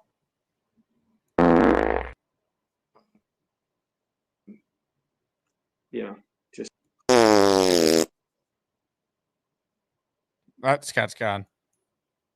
Scott, thanks for the time, man. Just not your day with the Wi-Fi. It just wasn't the Jets day, I guess, on Sunday. It wasn't your day with the internet connection, unfortunately. Ladies and gentlemen, Tom Latz has gifted a channel membership. Tom, thank you. The listener who is now an official channel member is Tyler Ross. Congratulations, Tyler. Make sure you thank Tom Latz. JJ checks in. Jake Asman turning into Kill Tony with the Regs. That is a huge compliment, JJ. I appreciate it. I appreciate it. Rogers, by the way, was at the Kill Tony. They did it at MSG one of the nights, throwing footballs in the crowd a few weeks ago. Dan writes in with a super chat, an Asmaniac super chat. When you become a channel member, you get a free super chat every month for those who are new to the show. Find a Davante trade prediction. I'm saying we get him by next week for at least a 2024 conditional round 2. I'll tell you what, I bet they get him by tomorrow night around 9 p.m. when your friend Jake Asman will be en route to London. That's how these things usually go. Let's say hello to William H. Bonney, who joins us now. Hello, William. Jake, man, this is a great time. I've been waiting for this for a long time follower, first-time caller. And I really appreciate everything you do. I haven't been able to check in every day like all the guys that you rock with, like Richie, Matt. I mean, the whole gamut I mess with, but you're my favorite. So I appreciate you letting me call in. And man, I had to take a day off from like looking up stuff about what happened with the Jets because I didn't want to hear it. It was like 2 days of depression, and I don't know. I guess everything has already been covered as far as the Garrett Wilson lack of connection with Aaron Rodgers, but I still have faith in what's going to happen. I think that there's definitely talent there. There's definitely everything we need. But again, major addressing going into this game, I was really worried. As soon as they gave the 8-point spread, 7.5 point, whatever it was, I was like, I'm not a gambler, but I was like, man, that's too much for the Jets. That's too much. And Denver, Sean Payton, they were talking about the revenge game. We already beat them last year for the supposed, I don't know, a lot of hype. I just felt like we were like overblown coming into it. And then on when it came down to it. It was ugly. We should have won that game. And the nice part about it is that no one that I've heard has ever been like, hey, Zerline, yeah, you missed that kick, but that wasn't the fault of why we lost the game. And I just think that, like, it's sad times. We'll see what happens when they go to London. And I don't know what your take on Minnesota is going to be, but I just want to move past this Denver nonsense. You know, I just I mean, it is nonsense. You know, it is nonsense, William. Good call. I appreciate you making it. I'm glad you called in. Call back again, man. Good takes. Look, every team has that bad loss. We went through some of this yesterday. It's on the Jets to make sure that how they played last Sunday, it doesn't affect them and impact them where they, instead of losing one game, it leads to losing 2 games. Make your corrections. You know, we're 12 days removed from this offense humming against a good Patriots defense. You know, playing a great second half against the Titans. You know, they got to get back on track. I think they will. It's just very, very upsetting. It is. It's an alarming loss. It could go one of 2 ways. It could go tailspin, spiral, or this could be like, hey, let's clean up our crap. The Ravens lost to the Raiders. The Ravens lost to the Raiders. They won 2 straight since. Like, you see this around the league. The Chiefs last year lost to the Raiders at home on Christmas Day. Remember that? They lost to Denver last year. Like, these things happen. The Texans last year, everyone's darling team, they lost to Bryce Young and the Panthers. There's a lot of examples of this. No one wants to hear it right now. It's just, you know, bad losses happen. Now, how the Jets lost, I think, is particularly concerning, but it happened. You know, the season ended today. They'd be in the playoffs, so we're not giving up on the season yet. Francis writes in, Jake thought Sauce was better than Revis. Okay. When people just make things up, you're being sent to the hole immediately. If you know anything about me, Darrelle Revis is my favorite Jet ever. Was when I was growing up. I have been the one telling you that it's unfair to compare Sauce to Revis because Revis covered the number 1 receiver the entire game. That's why it was called Revis Island. He's also a phenomenal tackler, something that Sauce is not great at. I don't want to hear it. I'm a huge Sauce fan. But to say I have ever said that Sauce was better than Revis, you're a clown. Goodbye. Now look what you've done. No more protection from the Asmaniacs. Had to pull you out of the chat and cast you down with the sodomites. Some time in here will feel like you've been run over by the lane train. You understand me? You catch my drift? Give them another 24 hours to think about it.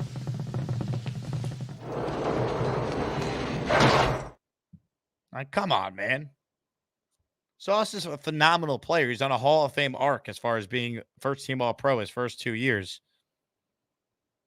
You know, Darrelle Revis is rarefied air. Enough. Joe the Jet with a super chat. Are the Jets really trading Garrett? I can't. No. Who told you they're trading Garrett, man? Can we stop? If you know a Jet fan in your life who even makes the suggestion that they would trade Garrett Wilson, please kick them in the face. This is how rumors start. Enough. The whole point of adding Davante is to pair him up with Garrett Wilson, not trade him. Why would you trade the 24-year-old star wide receiver who's under contract for 2 more years on a rookie deal? What you're doing is what the Bucs did when they added Antonio Brown, when they already had Mike Evans, who's a future Hall of Famer, and Chris Godwin, who's an elite number 2, when they already had Gronkowski, who was still playing at a high level at tight end. And they already had, you know, Leonard Fournette, who was still at the back end of his prime. You're adding talent to help your Hall of Fame quarterback. And this is unique because the guy already knows your offense.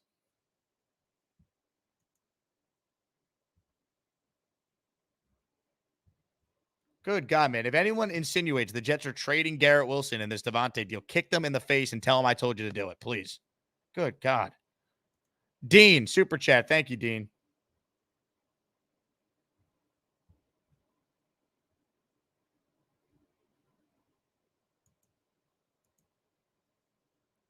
I can't. Ladies and gentlemen, Ricky NY is on the line. Hello, Ricky. Hey, how's it going, Jake? What's up, Ricky? Just kind of trying to hang in there. Still trying to get over last Sunday. Man, you know what? I'm not even gonna talk about that game because I need to move on from that. I think we all need to move on from that. But the one thing and yes, I couldn't agree with you more, man. Like, I don't know, maybe it was a caller or somebody commented about trading. The whole idea is to have two superstar receivers, not get rid of one to get one back. Like that's ridiculous. But the one thing that I wanted to say is, when I was watching that game this week, is like towards the end of the game, I looked and it actually said Bo Nix 53 yards passing, Cortland Sutton 60 receiving. And I'm thinking, how can he have more receiving yards than the quarterback has passing yards? But I guess there were a couple of negative yard catches in there. Yeah, he had negative literally 7 yards at halftime. Yeah, yes, exactly. So he ends up catching another pass or throwing another pass, and it ended up being 60 and 60. They both had 60 yards. But I'm like, the quarterback has 60 yards passing, Sutton has 60 yards receiving, and we're going to lose this game. I mean, the last two, we played them the last 2 years, and Sauce completely erased Cortland Sutton. He did absolutely nothing. Apparently, Peyton was smart enough to move him around this time. But I mean, this was literally the story again of us getting beat by one guy. And the same thing like what, happened with Lamb, what happened with Waddle. And it pisses me off. I'm tired of seeing that. And as far as Robert Saleh has got to start adjusting. I mean, every week the game plan's not going to work, but if the game plan's not working, you make adjustments. And we can't keep getting beat by one guy. And Robert Saleh, he loves to tell these stories and have all these anecdotes. Well, you know what? I've got one for him. There's an old saying about excuses and how they all stink.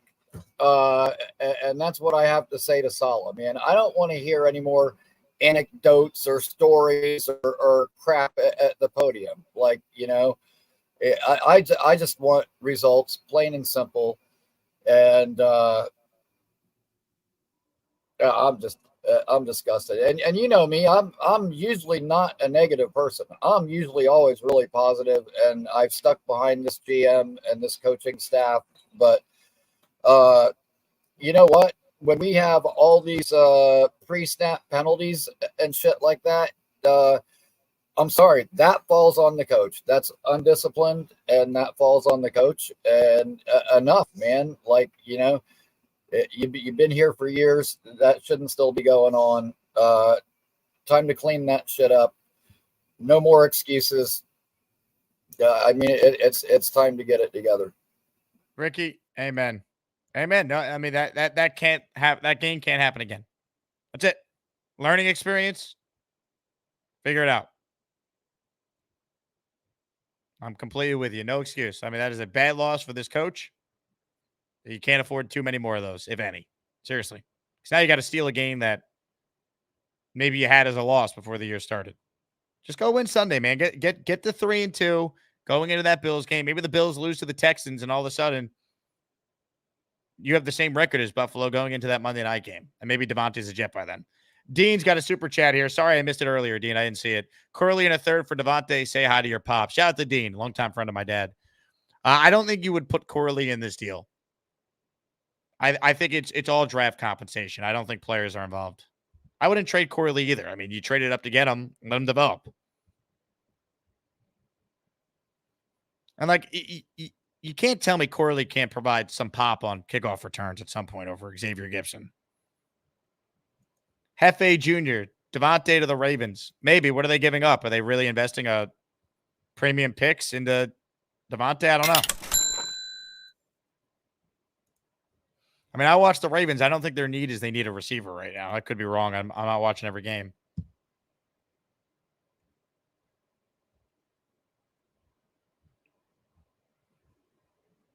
Click the like button before we get out of here.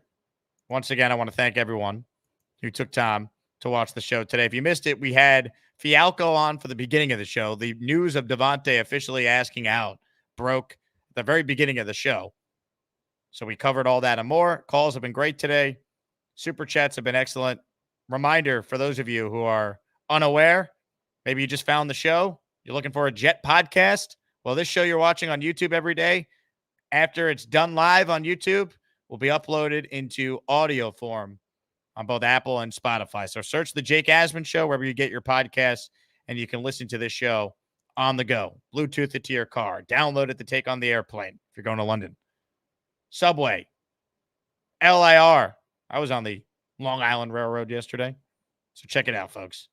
Anyway, thank you all for the support. You know, I said it at the top of the show. I said it earlier. September was the most viewed month in the history of this channel. And that's because of you guys. So thank you for your tremendous support. Allowing me to talk about essentially one football team year-round for a full-time job is insane. I have a radio background. I was doing full-time radio in Houston for 6 years as the afternoon host on ESPN down there. Now I'm on Mad Dog Radio on ESPN New York on a part-time basis and doing this full-time, which is crazy because that's how amazing Jet fans are. So thank you guys for your support. Let's make October a great month for this channel and, of course, for our Jets. And I'll be back tomorrow. We'll have 2 shows for you. Tomorrow morning, Nick Faria is joining us a day earlier because I'm going to London tomorrow night. And then Jeff Parles will join me around 3 in the afternoon tomorrow Eastern time as our final show stateside before I head to the airport for our show tomorrow night, or plane ride, I should say, tomorrow night. If you haven't watched Best of the Jake Asman Show yet, you are missing out because it is absolutely hilarious what we have cooking in the Best of. Gator and Boomtown did an amazing job. So if you're a channel member, definitely check that out. Maybe if you're a channel member and you haven't watched it yet, this clip just might want you to watch the whole thing. We have some more merch ideas that I wanted to cover with you. What are your thoughts on these ideas for merch? Wow, I'm speechless. I think the Lane Train tank top, definitely something that needs to go into production. I don't know about that. Your thoughts on the V-Man poop hat? I've never seen anything like that. I think there's some great ideas here. The Knoble sweatshirt. Hey, Carly, nice to meet you. Charles, we've met before. We have, I don't remember. I'm forgettable, I guess. I wouldn't say you're forgettable. She's pretty. Calm your freaky down. They call you Chuck Gormani? What the fuck? Holy shit already. Will you stop it with the bad language? So is it confirmed that you're coming Wednesday? And remember, I'm going to cover your transportation, your Uber on the way there. I'm actually going to cover, I actually got plenty of Uber money to go there, but you can cover my way home. Sorry if JJ, what's so funny? I see you laughing on hold there. What are you laughing at? That was hilarious. Charles says, I don't need you to pay for me to get there. Just pay for me to get home. What different? It's the same thing. JJ, for once, you make a good point. I'll come back to you in a moment. I still got plenty of Uber money on me, so. Nate says he has plenty of Uber money to get there, but not to get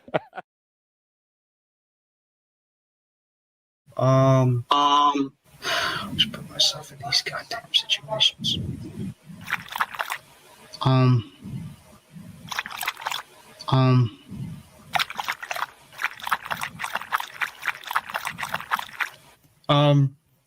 Nah.